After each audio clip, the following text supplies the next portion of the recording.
자, 마켓나우 2부로 계속해서 이어가도록 하겠습니다. 오늘 우리 시장은 미국에서의 충격, 연준의 매파적인 이런 결정들, 언급들, 그리고 마이크론 테크놀로지의 실적 확인해 보니까 반도체 쪽에 업황이 좋지 않구나라는 걸 확인하면서 동시에 악재가 겹쳤습니다. 네. 장 초반에 양시장이 2% 넘게 하락 출발을 했는데 그나마 다행인 것은 조금씩 낙폭을 줄이고 있고 원달러 환율도 1,450원 넘게 출발을 했다가 지금은 조금씩 진정을 보이면서 정부나 금융당국에서도 어느 정도의 구두 개입들이 좀 나오면서 1,448원대까지 일단은 조금 진정되고 있습니다.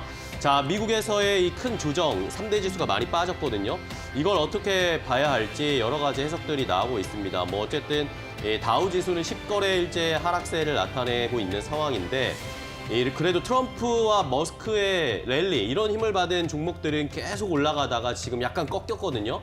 이러니까 차익 실현에 빌미를 그냥 제공하는 것이다라는 의견도 있고 좀 주의해야 한다. 여러 가지 의견들이 좀 섞여서 나오고 있어요. 네, 이런 환경이다 보니까 업종도 반응을 하는 것 같습니다. 네. 금리 인하의 속도가 차츰 늦춰질 수 있다는 가능성 때문에 타격을 받을 수 있는 건 또 제약 바이오잖아요. 네. 그를 중심으로 매물이 나오는 거고 오히려 워낙 약세에 일부 수혜를 받을 수 있는 수출 중심, 특히 조선주가 일단 양봉의 흐름을 하고 있다는 거는 또 긍정적인 시그널일 수가 있습니다.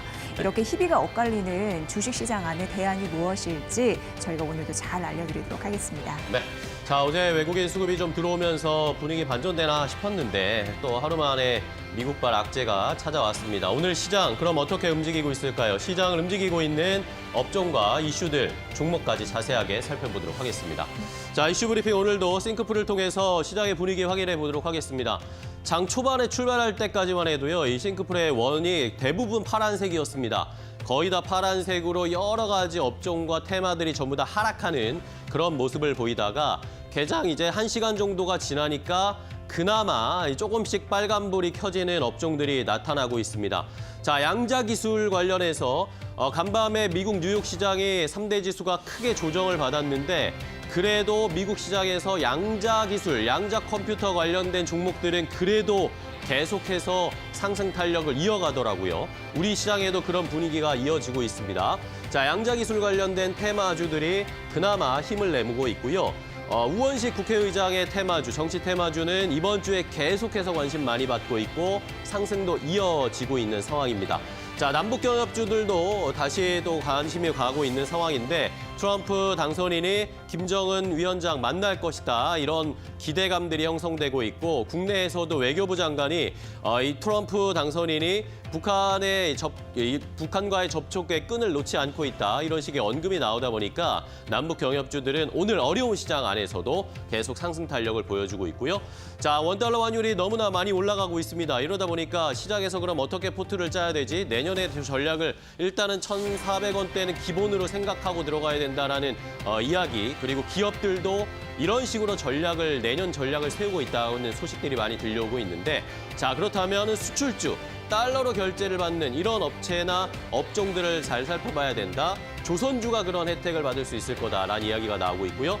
자동차주도 오늘은 주가가 좀 하락하고 있지만 어쨌든 수출을 많이 하면 할수록 환차익이 더 커지는 업종들을 저희가 잘 살펴봐야 되겠습니다. 자, 반도체나 2차 전지 우리 시장의 주력 업종들은 오늘도 하락세를 나타내면서 시장을 끌어내리고 있는 상황이고요. 자, 여기에다가 암호화폐, 가상화폐 관련된 종목들도 오늘은 많이 떨어지고 있는 상황인데 제롬 파월 연준 의장이 트럼프 당선인은 암호화폐 우리가 비축 자산으로 계속 사야 한다, 모아가야 한다라고 이야기를 했는데 제롬 파월 연준 의장은 어제 FOMC 회의 끝나고 나서 기자회견에서 암호화폐를 우리가 사서 모을 수 없다. 반대의 대립각을 세우는 이야기를 했습니다. 이러면서 암호화폐, 비트코인의 가격이 출렁거리고 있는 상황, 시장에도 그대로 반영이 되고 있습니다. 자, 그러면 첫 번째 이슈부터 조금 더 자세하게 체크를 해볼까요? 자, 일단은 반도체를 봐야 되겠습니다. 마이크론 테크놀로지가 오늘 미국 시장에서 장 마치고 실적을 공개했습니다. 어떻게 나올 것인가? 우리 시장에서도 삼성전자, SK하이닉스를 비롯해서 반도체 관련된 종목들의 주가 흐름이 이런 것들에 영향을 받으니까 주의 깊게 살펴봤는데 결론부터 말씀드리면 마이크론 테크놀로지의 실적 좋지 않았습니다. 이러면서 다음 분기에 대한 전망이 좋지 않았기 때문에 마이크론 테크놀로지가 시간의 거래에서 13%나 급락하는 상황이 발생했습니다. 자, 미국의 연준 FOMC 회의 이후에 제롬 파월 연준 의장이 매파적인 내년의 금리 인하 횟수나 속도가 줄어들 것이다. 이런 것들의 이야기가 나오면서 전반적으로 일단 부담받았는데 여기에다가 플러스 알파로 마이크론 테크놀로지의 실적 예상치, 그러니까 내년에 1월부터 3월까지의 실적 전망치도 시장의 예상을 하회했습니다. 자, 첫 분기, 그러니까 이번 4분기에는 우리 기준으로 4분기에는 실적 예상치가 시장의 예상에 부합하는 수준이었는데 내년 1분기가 좋지 않을 것이다. 이런 이야기가 나오면서 역시 실망감이 표출되는 모습이었습니다. 자, 이러면서 앞으로 어떻게 반도체 업황, 어떻게 반도체를 전략을 세워야 하는지에 대한 걱정은 계속 나오고 있는데요.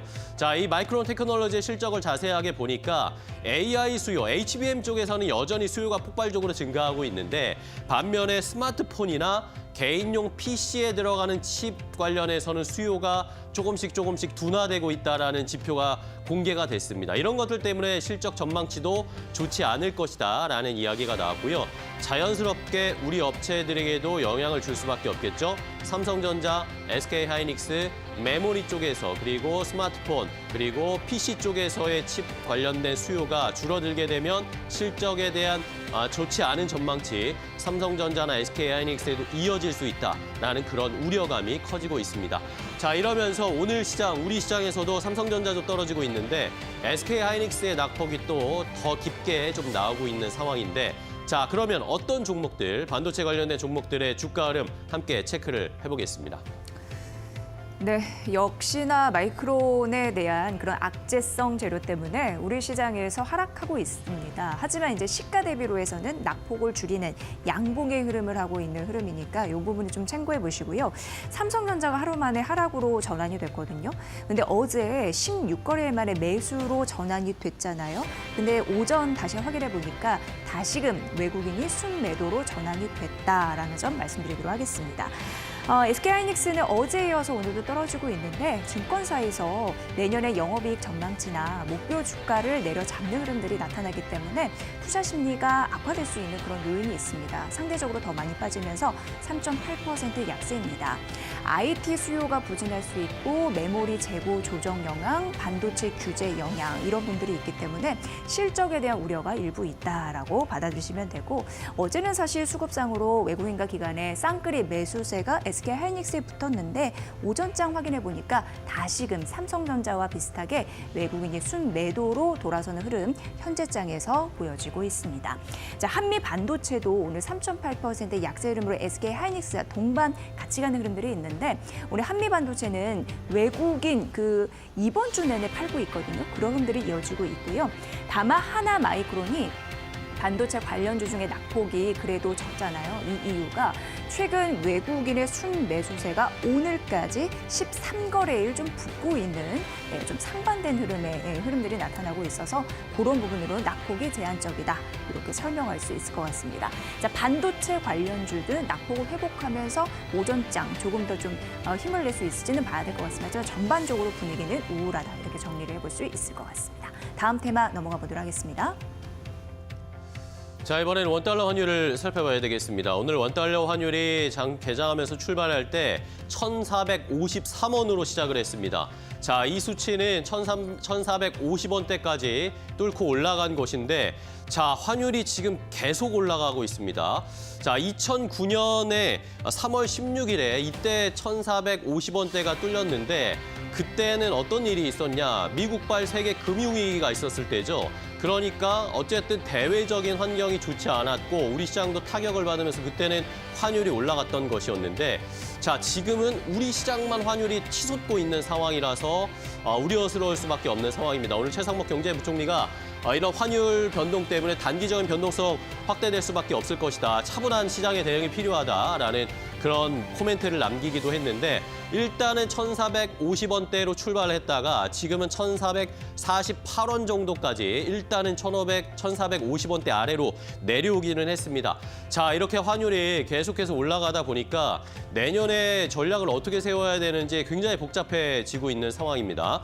자, 일단은 외국인 수급의 부담은 우리 시장에 계속 지속할 수밖에 없는 상황이고요. 자, 여기에다가 이제 원달러 환율 이렇게 올라가게 되면 보면 개인 투자자들 지금 미국 주식에 많이 투자를 했는데 환율이 이렇게 올라갔을 때 오히려 환차익 얻으면서 미국 시장을 좀 매도해야 되나 그런 생각도 아마 하실 것 같고요. 기업들도 지금 대외 환경이 이렇다 보니까 원달러 환율이 이렇다 보니까 전략을 어떻게 세워야 할지 수출 전략, 내수 전략뿐만 아니라 전략에 대한 혼선이 빚어지고 있는 상황입니다. 자, 이러면서 이제 어떤 전략을 세워야 할지 우리도 시장에서 살펴봐야 되는데 어쨌든 내년에도 1,400원대는 거의 기본적으로 우리가 인식을 해야 될 것 같습니다. 그러면 이렇게 고환율일 때 결국에는 수출주를 살펴봐야 될 수밖에 없겠습니다. 교과서적인 전략이지만 이것밖에 우리가 할 수 있는 방법이 없기 때문에 자동차 관련주나 조선주가 그래도 수혜를 보지 않을까, 그나마 선방해주지 않을까라는 생각을 해볼 수 있죠. 자, 어제 일본 쪽에서 닛산, 혼다 그리고 미쯔비시까지 합병을 할 것이다. 이러면서 현대차 그룹을 뛰어넘는 세계 3위 자동차 그룹이 되겠다라는 전략을 발표했는데 이것에 대해서 오히려 어제 우리 시장에서는 현대차 그룹은 이거에 별로 상관이 없을 것이다. 오히려 지금 미국 쪽에서 잘 팔리고 있고 미국에서 자율주행과 관련된 규제를 완화해주면 테슬라도 수혜를 받겠지만 현대차 그룹도 수혜를 받을 수 있을 것이다. 이런 이야기 여기에다가 환차익까지 얻게 된다면 수출주로서의 매력이 더 올라갈 것이다. 이러면서 어제 외국인 매수가 현대차나 기아 많이 들어왔죠. 자, 조선주도 역시 수혜를 볼 수 있을 것이다 이야기 나오고 있습니다. 트럼프의 대표적인 수혜주로 지금 콕 찍혀 있는 상황이고 여기에다가 지금 수주 잔고도 꽉 차 있는 상황이고 여기에다가 $1로 결제하는 이 조선 업계 특성상 역시 이런 것들이 실적에 반영이 되면 실적 상향이 훨씬 더 높아질 수 있다라는 그런 의견까지 나오고 있습니다. 오늘은 일단 조선주는 선방을 하고 있고 자동차주는 조금 쉬어가고 있는데요. 관련된 종목의 주가 흐름 확인해 보겠습니다. 네, 현대차 기아는 약세의 흐름을 보여주고 있습니다. 어제 현대차가 4.8% 종가를 형성해서 마감이 됐고 외국인이 7거래일 만에 매수로 전환되면서 긍정적인 흐름들이 있었는데 오늘 장 초반 오전장은 외국인이 다시 매도로 돌아선 흐름들이 나타나는 현대차입니다. 오늘 1.6% 약세고 기아 같은 경우에도 1.5% 동반 하락하고 있는데 그래도 기아 같은 경우에 최근 긍정적인 건 기관의 순 매수세가 붙고 있다는 점 참고로 해보시면 될 것 같습니다. 자, 오늘 차는 이런데 사실 이제 조선 섹터는 조금 더 호재가 있는 상황이고요. HD 현대 미포가 어제 52주 신고가를 경신한 바 있습니다. 1.7% 오늘도 추가적으로 상승하는 흐름들 나타내주고 있고요. HD 한국조선해양이 1.6%. 이거는 이제 그 수주 목표가 올해 연간으로 봤을 때 벌써 157% 달성을 했다고 합니다. 참고를 해보시고요. 삼성중공업도 부지런히 수주를 따내고 있고 그렇게 이제 실적으로 반영이 되고 있는데 올해 연말까지 보면은 부유식, 액화, 천연가스 설비라고 해서 이 바다에 떠 있는 LNG 선이라고 보시면 되거든요. 그거나 상선 물량을 감안해 봤을 때 연말 수주 목표를 달성할 가능성이 있다. 이런 증권사의 분석이 있으니까 보시죠. 삼성중공업도 오늘 1% 상승세 보여주고 있습니다. 특징적인 건 기아와 현대차는 음봉이지만 이 조선 섹터 같은 경우에는 또 시가 대비 상승폭 높이는 양봉의 흐름을 하고 있다는 점도 올려 설명해 드릴게요. 마지막 테마 보도록 하시죠. 자, 마지막으로는 비트코인의 움직임 또 봐야 되겠습니다. 트럼프 당선인과 제롬 파월 연준 의장의 비트코인에 대한 의견이 엇갈리고 충돌이 생기는 것 같습니다. 이러면서 비트코인의 가격이 많이 떨어지고 있는데요. 일단은 연준에서 금리 인하 그리고 내년에 금리 인하 횟수나 속도를 줄이겠다 이 이야기가 나오니까 비트코인이 한 번 하락을 출발했습니다. 그런데 여기에다가 추가적으로 제롬 파월 연준 의장이 기자회견 자리에서 연준은 비트코인 보유를 할 수 없다.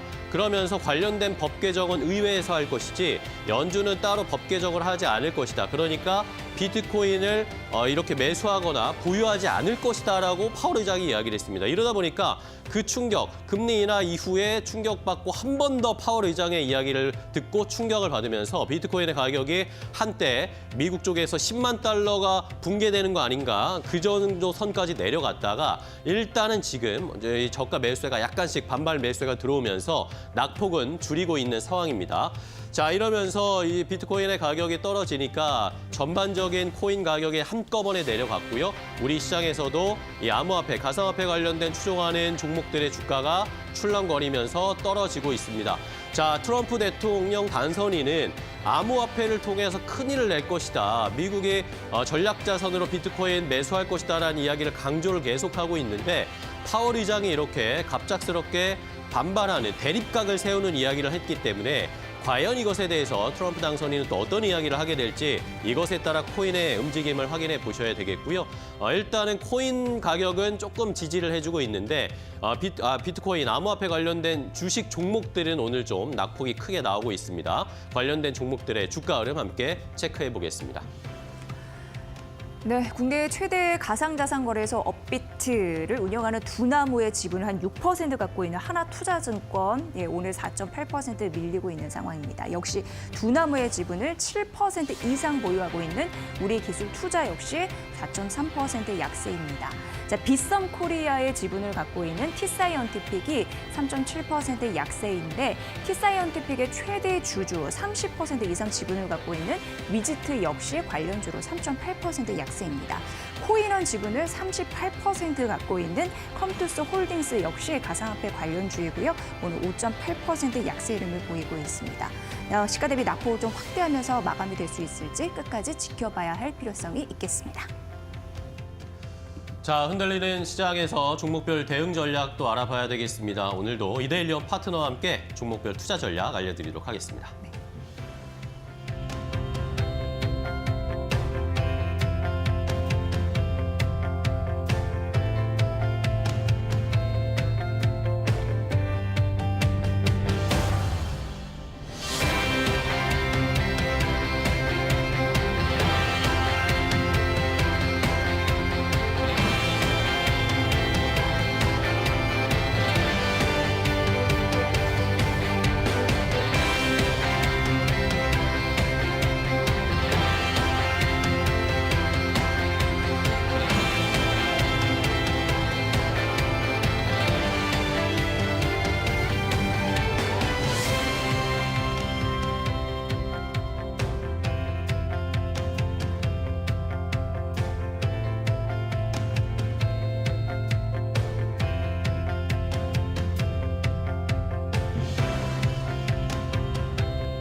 이데일리온 라이브 시간으로 이어가 보겠습니다. 오늘도 역시나 여러분들과 소통하는 방송으로 이 시간을 꾸려볼 텐데요.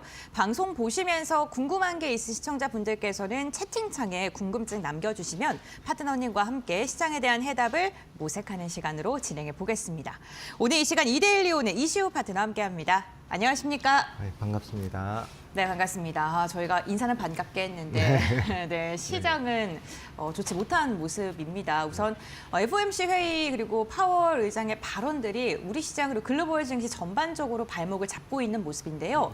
어떻게 좀 보고 계세요? 일단 금리 인하를 원래는 내년에 4번에서 2번으로 좀 조정을 할 수 있다. 특히나 이제 인플레이션 우려로 인해서 금리의 인하의 속도를 좀 늦출 수 있다라는 발언에 의해서 금리 인하에도 불구하고 다우지수, 나스닥 같은 경우는 하락 추세로 마감했습니다. 하락폭이 꽤 크게 나왔는데요. 특히나 다우지수 같은 경우는 10일 연속 하락하면서 50년 만에 최고의 이제 하락 추세를 이어갔다라고 볼 수가 있겠습니다.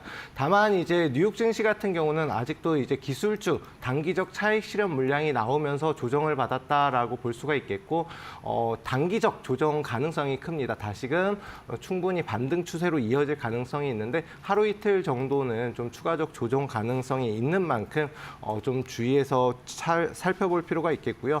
미국 이제 10년물 국채금리 역시도 급등하고 특히나 이제 원화 역시도 약세를 보이고 있기 때문에 국내 증시 같은 경우는 특히나 수출 관련주 쪽으로 좀 주목을 해볼 필요가 있지 않을까 싶습니다. 국내 증시 특히나 2,500포인트 돌파를 못하면서 추가적인 조정이 나왔고요. 다시 2,400포인트가 코스피 지지선으로 변경됐다라고 볼 수가 있겠습니다. 차트 보면서 간단히 말씀을 드리면요. 코스피 같은 경우는 하락 추세가 아직도 이어지고 있는 상황이고 2,500포인트 돌파를 못하면은 계속해서 흘러내릴 가능성이 있습니다. 2,400포인트 지키는지 꼭 확인하고 그다음 종목들의 매매를 갖다가 노려보시는 게 좋을 것 같고요. 좀 장기적인 추세로다가 노려보시기보다는 좀 단기적 관점으로 종목들을 살펴볼 필요가 있지 않을까 싶습니다. 매일매일 테마 역시도 주도 테마 없이 순환매가 이루어지면서 하루는 뭐 AI, 하루는 로봇 관련주 이렇게 해서 주도 테마 없이 변동성이 나오고 있기 때문에 매일매일 좀 단기적 관점으로 지켜보시는 게 좋다라고 말씀을 드리고요. 지금 아직까지도 정치적으로는 좀 불안정한 상황입니다. 정치 테마주들 계속해서 움직임이 나오고 있는데 정치적으로 좀 안정화 이후에는 4차 산업 그리고 이제 제약바이오주 위주로 좀 보시는 게 좋지 않을까 예상을 해보겠습니다. 네, 알겠습니다. 시장의 분위기가 아직도 명확하지 않고 주도주가 부재한 상황이 나타나면서 단기적인 테마성 움직임만 반복적으로 나타나고 있다라고 이야기를 해주셨습니다. 사실 일본 증시와 비교했을 때도 오늘 국내 증시의 하락폭이 훨씬 더 깊은 모습이 나타나고 있고요. 전반적으로 시장 분위기가 많이 위축되어 있는 국면에서 반도체 이슈도 좀 체크를 해보셔야 될 것 같습니다. 오늘 이슈 체크 이어서 좀 진행을 해볼 텐데요. 첫 번째 관심 있는 섹터, 눈여겨봐야 될 sek터로 AI를 짚어주셨어요. 사실 오늘 간밤에 나타났던 마이크론 실적도 그렇고 네, 반도체 분위기가 지금 정말 좋지 않거든요. 그러니까 연동돼서 움직이는 이 AI를 꼽으신 이유가 궁금해요. 제가 방금 전에도 말씀드렸다시피 정치적으로 좀 안정화가 되고 시장이 조금만 안정화되면은 제약 바이오주가 이제 다시금 상승 가능성이 있고 여기에 더해서 4차 산업, 로봇을 비롯해서 AI, 최근 들어서는 이제 양자 컴퓨터 관련주들이 움직임 나온 만큼 4차 산업으로 계속해서 순환매가 이루어질 것으로 보입니다. 특히나 이제 뉴욕 증시 하락의 여파로 국내 증시도 오늘 같은 경우에는 소폭 조정을 받았는데 AI 같은 경우는 오픈 AI, 챗GPT 검색을 모든 이용자에게 무료로 개방한다라고 하면서 이제 구글과의 경쟁이 나타나고 있고요. 이제 AI 쪽에 선두 경쟁을 계속하고 있는 상황입니다. 또한 이제 삼성전자가 모든 가전제품에 이제 AI를 심으면서 다음 달 7일 열리는 CES 2025에 AI 탑재 가전제품을 대거 공개하는 등 AI 관련된 종목들 긴 조정 이후에 이제 추세를 좀 전환하고 있는 상황이거든요. 특히나 이제 제가 생각하기로는 AI 관련주 중에 지금 현재 좀 선두로다가 움직이는 나오는 대형주는 네이버가 아닐까 싶습니다. 네이버 같은 경우는 계속해서 조정을 받다가 이제 정부 관련돼서 아무래도 최근에 뭐 탄핵 이슈라든가 이런 걸로 새 정권을 변경이 되면은 네이버라든가 플랫폼 관련된 뭐 카카오 역시도 움직임이 나오고 있는데 네이버 같은 경우는 AI 관련돼서도 이미 서비스를 진행을 하고 있는 회사인 만큼 추가적 상승 가능성이 높고요. 오늘 뭐 소폭 조정을 받고는 있지만 다른 업종 테마 종목에 비해서는 조정폭이 크지 않다. 그렇다라는 거는 현재 20만 원 위치 위에서만 좀 지지받고 움직임이 나와준다라고 하면 다시 한번 추가적인 상승 추세가 이어질 수 있는 종목이다라고 볼 수가 있겠습니다. 보유하신 분들은 혹시나 20만 원 이탈 나오면은 한 18만 원 부근까지는 추가 조정 가능성이 있기 때문에 매수 타점을 꼭 이제 분할로다가 타점을 잡으시는 게 좋고 보유하신 분들은 뭐 20만 원 이탈하면 손절가까지는 좀 잡아보시는 게 좋을 것 같습니다. 그 다음 살펴볼 종목은 일단 폴라리스 AI라는 종목인데요. 폴라리스 오피스와 함께 이제 AI 관련돼서 대장주로 움직임이 나왔었던 종목입니다. 오늘장 역시나 워낙 이제 시장이 좀 빠지다 보니까 소폭 조정을 받고는 있지만 3,000원 부근 지지받으면 다시금 슈팅이 나올 수 있는 위치이고요. 3,500원까지는 단기적 관점으로는 충분히 타점을 노려볼 수 있는 종목이다라고 있다라고 생각을 합니다. 마지막으로 코난 테크놀로지라는 종목이 있습니다. 해당 종목 같은 경우는 좀 차트 길게 놓고 보게 되면 긴 조정을 받았어요. AI 대장주로 움직임이 나왔다가 추세가 하락 추세로다가 이어졌거든요. 그런데 최근 들어서 상승 추세로 전환을 하고 있고 아직까지 좀 바닥 구간에 있는 종목입니다. 그러다 보니까 대기업이 2대 주주로도 있는 좀 우량한 회사이고 기술력을 인정받는 회사인데 지금 추세 아직까지는 오늘 좀 조정을 받더라도 추세 하락으로 전환되지 않은 상황이거든요. 2만 원 부근에서만 지지받으면 다시금 상승 추세로 전환될 수 있는 그런 종목이다라고 생각하시고 충분히 저점에서 매수 타점 잡아볼 만합니다. 네, 알겠습니다. AI 섹터가 좀 긴 기간 조정을 받은 뒤에 이제 추세 전환을 시도하고 있다라고 이야기해 주시면서 네이버를 가장 먼저 말씀을 해 주셨습니다. 오늘 FOMC 회의 결과가 시장을 움직이고 있고요. 잠시 후 11시쯤에 또 일본 BOJ에서 금리에 대한 이야기가 나올 예정입니다. 이 부분도 함께 체크해 보시면 좋을 것 같고요. 두 번째로 이렇게 시장이 흔들리니까 단기 테마가 계속 들썩이고 순환매 돌고 있는데 최근에 단기 테마 또 주목받는 게 남북 경협, 그렇죠? 네, 미국과 북한 관계 개선에 대한 이야기가 좀 나오고 있는데 이 부분도 이슈 좀 설명을 부탁드릴게요. 네, 일단 트럼프가 북한 김정은과 잘 지낼 수 있다 이러면서 만남을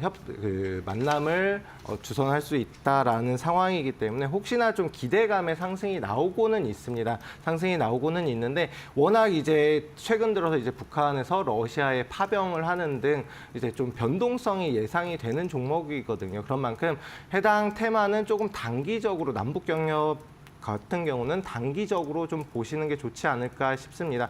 특히나 이제 남북 경협주에 제일 많은 게 이제 의류 관련된 종목들, 북한에 공장이 있거나 이런 관련주들이 움직임이 나오고 있는데요. 가장 먼저 신원이라는 종목 오늘 좀 급등 나오면서 최근 들어서의 고점을 갱신한 이후에 장 초반에 좀 물량이 나면서 다시 밀린 상황입니다. 1,600원 구간에 좀 단기적 저항대에 있어서 부딪히고 밀렸다라고 볼 수가 있겠고요. 다만 단기적 관점으로 만약에 현재 추세를 유지하려고 한다라고 하면은 1,450원 부근은 좀 지지를 받아야 되는 상황입니다. 최근 들어서 그래도 수급이 좀 살아있는 상황이기 때문에 충분히 내일장 혹시나 1,500원 부근까지 조정받는다고 하더라도 다시 한번 좀 슈팅이 나올 수가 있겠고 주봉으로 보더라도 최근에 이제 워낙 이제 하락 추세가 길게 이어지다가 고점을 돌파하려는 바닥 구간에서 물량이 좀 나오는 위치다라고 봐주시면 될 것 같습니다. 혹시나 나는 좀 단기적으로 빨리 수익 내고 싶어 하시면은 1,700원 구간을 아예 돌파한 다음에 매수 타점을 잡아보시는 게 더 좋을 것 같습니다. 그리고 역시나 마찬가지로 의류 관련된 종목이죠. 신성통상인데 과거에 이제 롱패딩으로도 좀 급등이 나왔었고 남북 경협주로도 좀 움직임이 자주 나오는 종목입니다. 이 종목 역시도 상승 이후에 좀 긴 조정을 받고 최근 들어서 다시 추세를 돌리고 있는 상황이긴 하지만 아직까지 추세가 상승으로 전환되진 못했거든요. 2,400원 구간 좀 단기적으로 강한 매물대인 만큼 여기를 돌파해야지만 추가 상승이 가능하고 또 수급도 아직까지는 조금 약합니다. 해당 종목 2,400원 부근 돌파하는지 여부 확인하고서 좀 진입을 노려보시는 게 좋고 2,000원 제이타라면은 손절가 잡고 보시는 게 좋을 것 같습니다. 그리고 마지막으로 말씀드릴 이제 남북 경협주는 일신석재입니다. 요거 같은 경우는 아무래도 이제 건설업과 관련된 밀접한 관련이 있는 종목인데 최근 들어서 수급 거래량이 어마어마하게 나온 종목이거든요. 이거는 아직 추세가 살아있는 상황이고 현재 위치에서 또다시 한 번 더 상승이 나오면은 2,700원 돌파 시점에서는 추가적 상승 가능성이 열려 있는 종목입니다. 제가 기법이라든가 여러 가지를 갖다가 오후 방송에서 말씀을 드리고 있는데 해당 종목 같은 경우는 52주 최고점을 돌파한 이후로 거래 대금이 이미 어느 정도 나온 상황이거든요. 그런 만큼 저항대만 돌파하게 되면 3,000원 부근까지는 최소한도 단기적으로 추가적 상승 가능성이 있다. 그런 만큼 해당 종목은 매수 타점으로도 한번 노려볼 수 있는 종목이지 않을까 싶습니다. 네, 알겠습니다. 남북 경협주에 대한 이야기도 해주셨습니다. 이제 다음 달에 트럼프 행정부가 공식적으로 출범을 하게 되는데요. 이에 맞춰서 남북 경협주도 눈여겨보면 좋을 것 같다라고 이야기해 주셨고요. 이렇게 시장에서 주목해 볼 만한 섹터 두 가지 말씀을 해주셨는데 그렇다면 오늘장 공략주는 어떤 거 선별하셨을지 궁금합니다. 오늘 낙폭을 보이는데 이 낙폭을 좀 기회로 삼을 만한 종목 어떤 게 있을까요? 네, 일단 제가 말씀드렸던 남북 경협주 여기 네. 테마에도 속하는 종목이고요. 또한 이제 우크라이나 재건 관련주로도 오. 움직임이 나오는 종목이거든요. 예, 오늘 공략해볼 종목은 현대 엘리베이라는 종목입니다. 현대 엘리베이 같은 경우는 뭐 엘리베이터 당연히 이제 제작 판매하는 회사인데 남북 경협주로도 움직임이 굉장히 많이 나오고요. 또한 이제 건물을 지면 엘리베이터를 당연히 설치하고 좀 많이 하는 만큼 우크라이나 재건 관련주로도 움직임이 나옵니다. 어찌 보면 트럼프 당선인이 당선된 다음에 우크라이나의 종전 가능성도 굉장히 높아진 상황이고 북한과의 이제 만남을 뭐 주선할 수도 있다라는 지금 흐름이기 때문에 해당 종목 같은 경우는 추세가 우상향으로 계속해서 움직임이 나오는 종목이거든요. 오늘 장 초반에 3% 정도의 좀 조정을 받았다가 다시금 끌어올려지는 모습입니다. 그래서 6만 원 구간만 돌파하면 추가적 상승 가능한데 여기에 더해서 연말 배당금이 이제 7% 정도로 굉장히 배당을 많이 하는 회사거든요. 그리고 주주환원율이 50%의 이제 주주환원을 한 밸류업 공시도 최근 들어서 진행을 한 만큼 주가 부양을 갖다가 회사에서도 노력하고 있는 종목입니다. 현재 PBR도 1배 수준으로 한 2배까지는 늘리겠다라는 계획인 만큼 주가가 추가적인 상승 가능성이 굉장히 높은데 여기에 더해서 52주 최고점을 돌파한 이후로 그 위치에서 좀 잘 지지받고 있거든요. 해당 종목도 워낙 조정을 받다가 최근 들어서 이제 추세를 돌리고 있기 때문에 한 8만 원 구간까지는 추가적 상승 가능성도 있지 않을까 싶습니다. 현재 위치 자체에서도 바로 이제 공략을 한번 노려볼 만하고요. 6만 원 이하로다가만 진입하시면 될 것 같습니다. 그리고 1차 목표가는 한 8만 원까지는 추가적 상승 가능한데 단기적으로는 한 6만 5천 원, 지금부터 한 10% 정도는 짧게도 수익이 가능하지 않을까 싶고요. 손절가는 현재 추세에서 만약에 이탈이 나온다라고 하면 5만 4천 원을 이탈하면 추세가 좀 꺾일 수가 있습니다. 그런 만큼 손절가는 한 5만 2천 원 정도 잡고서 보시면은 해당 종목으로 추세 계속해서 수익을 낼 수 있는 종목이지 않을까 싶습니다. 네, 알겠습니다. 오늘의 공략주 현대 엘리베이 이야기해 주셨습니다. 우크라이나 재건 모멘텀, 남북 경협에 대해서도 엮여있는 종목이고요. 배당에 대한 매력도까지 말씀해 주셨습니다. 가격 밴드 제시해 주셨으니까요. 참고해 보시면 좋을 것 같고요. 오늘 파트너님과 이야기는 여기까지 듣고 마무리하겠습니다. 오늘 말씀 고맙습니다. 네, 감사합니다.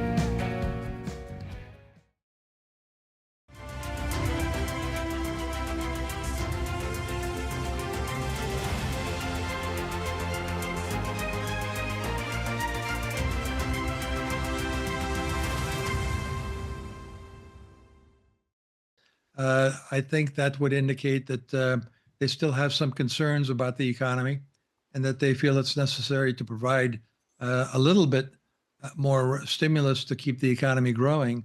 But I think much will depend on what the Fed officials say after they cut the rate. Some people, including myself, see the potential for what we call a hawkish cut. In other words, they'll say, we're cutting the rate, but we're going to pause for a while in 2025. So it's very likely that they will do 25 basis point cut in the Fed funds rate. But it's also very likely the Fed Chair Jerome Powell, in his press conference and other officials in speeches, will say that they want to pause for a while and see how the economy performs. Now, speaking of interest rate, many Korean investors have been buying US long-term bond ETF since last year. So if interest rate cuts slow down next year, what advice would you give them? I have no problems with owning U.S. Treasury bonds, and it doesn't have to be 10-year bonds or 20-year bonds. It could be something more intermediate. It is a good return. I think getting 4% on U.S. Treasuries is a very good return. But I think it's going to be a rate that maybe somewhat there might be some volatility in that, and so could be some ups and downs in a ETF based on bonds. But overall, I don't think there's going to be. I think there's going to be volatility, but I think overall it's going to be a sideways action going into next year.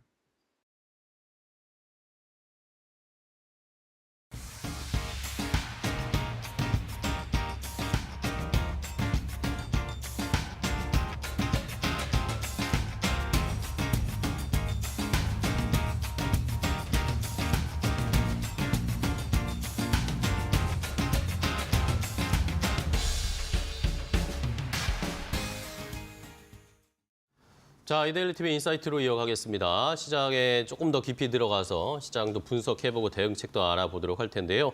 자, 인사이트 본격적으로 시작하기 전에 중국 쪽의 출발 상황, 시장 출발 상황 좀 체크해 보겠습니다. 어제 중국 상해종합지수, 홍콩 항생지수 모두 반등하면서 0.6에서 0.8%대 상승세로 어제 마감을 했는데 오늘은 또 하락으로 양시장이 출발을 했습니다. 최근에 중국이나 홍콩 시장은 하루하루 약간 퐁당퐁당하는 이 패턴이 나타나고 있는데 오늘 상해종합지수는 0.78% 하락으로 출발을 했고요. 홍콩 항생지수도 역시 1% 가까이 하락으로 출발하면서 시장이 계속해서 좀 박스권 안에 갇혀 있는 듯한 중국 쪽의 시장, 홍콩이나 시장 상황은 이어지고 있습니다. 자, 오늘 연준발 충격 때문에 일본 니케이 지수도 1% 넘게 하락세를 나타내고 있고 우리 시장도 낙폭이 약간 줄어드는가 싶었는데 다시 조금 더 낙폭이 나오면서 코스피도 2% 가까이, 코스닥도 또 2% 넘게 2.16% 낙폭이 조금은 깊어지고 있습니다. 계속 살펴봐야 되겠고요. 외국인 기관 양시장에서 계속 양매도하고 있는 상황입니다. 자, 그럼 이데일리 TV 인사이트로 더 자세하게 들어가 보겠습니다. 오늘은 이데일리의 김정남 기자와 함께 이야기를 나눠보도록 하겠습니다. 안녕하세요, 기자님. 네, 안녕하세요. 네, 반갑습니다. 자, 벌써 연말 거의 다 왔는데 시장은 오늘도 어렵네요. 참 그러게 말입니다. 그러게 말입니다. 참 어려운 상황인데 네. 오늘 연준의 매파적인 이야기, 내년에 금리 인하 횟수나 속도 줄이겠다 이런 이야기도 시장에 충격을 줬지만 사실 장 마감하고 마이크론 테크놀로지의 실적도 우리 시장에는 좀 부담을 주네요. 여러 가지로 반도체가 올 한 해 너무 힘든 상황인데 삼성전자도 계속 좀 안 좋다 이야기가 나오고 있고 자, 내년에 이제 대비를 저희가 해야 됩니다. 내년에 반도체 시장 저희가 어떻게 대비를 해야 될까요? 일단 반도체 시장 전체 자체를 보면은 그렇게 나쁘지는 않습니다. 왜냐하면 그래요? AI 수요가 굉장히 아직 건재하기 때문인데 그렇죠. AI 수요가 지금은 약간은 멀게 느껴지는 예를 들면 로봇이라든가 그렇죠. 자율주행이라든가 이런 것들이 사실은 AI를 다 포괄하는 개념이거든요. 그쵸, 저희가 로봇 보면서 산업계에 있는 사람들은 AI를 담는 가장 한 그릇이다라는 말까지 할 정도니까. 얼마 전에도 무슨 외신이 하나 떠서 제가 재밌게 봤는데 TSMC 웨이저자 회장이죠. 그분이 이제 세계 최고 부자와의 대화 이렇게 일론 머스크를 얘기한 것 같은데 그분 대화를 좀 얘기를 하면서 가장 앞으로 힘써야 될 분야가 최고 부자라고 하는 사람이 자동차가 아니라 로봇이고 가장 걱정인 거는 나에게 아무도 반도체 칩을 공급해주지 않을까 걱정된다. 이런 말을 했거든요. 일론 머스크가 사실은 휴머노이드 로봇 사업에 굉장히 우주 산업이라든가 자동차뿐만 아니라 화성이라든가 그뿐만 아니라 휴머노이드 로봇에 굉장히 진심인 거는 잘 알려진 사실이니까. 그래서 이제 제가 국제 반도체 장비 재료협회라는 곳이 있는데 제가 간단하게 좀 통계를 좀 찾아보니까 올해 반도체 장비 시장이 지난해보다 한 6.5% 성장을 해서 역대 최대인 한 1,130억 달러 기록할 것으로 관측이 되고 내년하고 내후년 다 마찬가지입니다. 다 잘 될 것 같습니다. 그러니까 더 성장할 것 같은데 그게 AI 향 HBM이라든가 이런 중국 기업들이 많이 투자를 하면서 웨이퍼 팹 장비 부분이 역대 최대로 지금 실적이 늘어난 영향으로 보이는데 그런데 아무래도 저희는 이제 삼성전자나 SK하이닉스나 이런 한국 메모리 기업들을 이제 보게 되잖아요. 아까 이제 앵커님께서 말씀하신 대로 마이크론 같은 경우도 이제 삼성, SK와 같은 메모리 3강으로 불리는 회사고. 네. 근데 메모리 시장으로 한정해서 보면은 그렇게 좋지만 않습니다. 왜냐하면 이 AI 향 그러니까 아까 제가 이제 쭉 설명을 드리겠지만 뭐 예를 들어 HBM이라든가 이런 제품들의 수요는 정말 없어서 못 팔 정도로 폭발하고 있죠. 수요가 많고 비싸고 한데 그 외에 나머지 구공정 레거시 메모리들은 경기가 내년에 아무래도 좀 안 좋아질 것으로 예상이 네, 되고 그렇죠. 그러면서 응용처 앞에 선다 그러니까 그 전방 수요들이 좀 떨어질 것 같고 그 외에 이제 중국 메모리 기업들이 치고 나오면서 그 레거시 제품들의 물량이 늘어나면서 가격이 좀 점점 떨어지는 네. 그렇게 지금 예상이 되고 있습니다. 네. 자, 말씀해 주신 것처럼 뭐 오늘 마이크론 실적을 확인했을 때도 AI 쪽에서는 크게 문제가 없는데 PC나 스마트폰 쪽에서는 어쨌든 이 메모리 쪽에서는 분명히 좀 수요가 감소될 것으로 내년에 보인다. 뭐 이런 식의 언급을 했단 말입니다. 그러면은 진짜 조금 더 구체적으로 진짜 내년에 그 이쪽은 수요가 안 좋을까요? AI 말고 이 반대쪽은? 예, 이게 참 내년 경기 둔화라는 여파가 참 이런 식으로 네. 다 경로를 통해서 오는 건데 이 메모리만 딱 제가 또 보면은 네네. 이게 뭐 업계에서 얘기하는 게 이제 뭐 응용처, 뭐 3대 응용처라고 보통 얘기를 많이 하지만 뭐 서버, PC, 뭐 모바일 주로 이런 쪽으로 얘기를 많이 그쵸? 합니다. 네네. 그중에 서버는 여전히 잘 나갑니다. 뭐 AI 데이터 센터 구축이나 여러 가지 이제 AI 수요들이 많고 미래를 내다본 AI 투자들이 많이 이어지고 그쵸. 있기 때문에 서버용 그런 고사양 디램 같은 경우에는 뭐 여전히 프리미엄이 붙어서 판매되고 있을 정도로 여전히 잘 팔리고 있습니다. 그런데 PC하고 모바일은 좀 상황이 다릅니다. 이게 네네. 내년에 세계 경기가 그다지 좋지 않을 거라는 예상들이 많이 있고 거기다가 이제 트럼프 2기가 출범을 하면은 관세 리스크가 있잖아요. 네, 그렇죠. 그럼 당연히 세계 무역 무역 투자 같은 경우는 떨어질 수밖에 없는 네네. 것이고 당연히 그렇기 때문에 일반 소비재 제품, 그러니까 저희가 보통 사는 스마트폰이라든가 PC, 네. 태블릿 이런 것들은 떨어질 수밖에 없는 것입니다. 그래서 사실 어제도 어제까지 이제 삼성전자가 완제품 부문의 글로벌 전략 회의를 했었는데 네네네. 제가 취재한 바로는 들리는 얘기로는 어떤 이야기가 뭐 나왔나요? 스마트폰 같은 경우도 원래는 그러니까 올해 판매 목표보다 그러니까 올해의 판매량보다는 줄이지는 않겠지만 왜냐하면 당연히 도전적으로 목표를 잡아야 되기 때문에 그쵸. 그런데 예년에 비해서는 굉장히 보수적으로 잡았고 특히나 PC나 태블릿 쪽은 굉장히 좀 쉽지 않고 TV도 마찬가지입니다.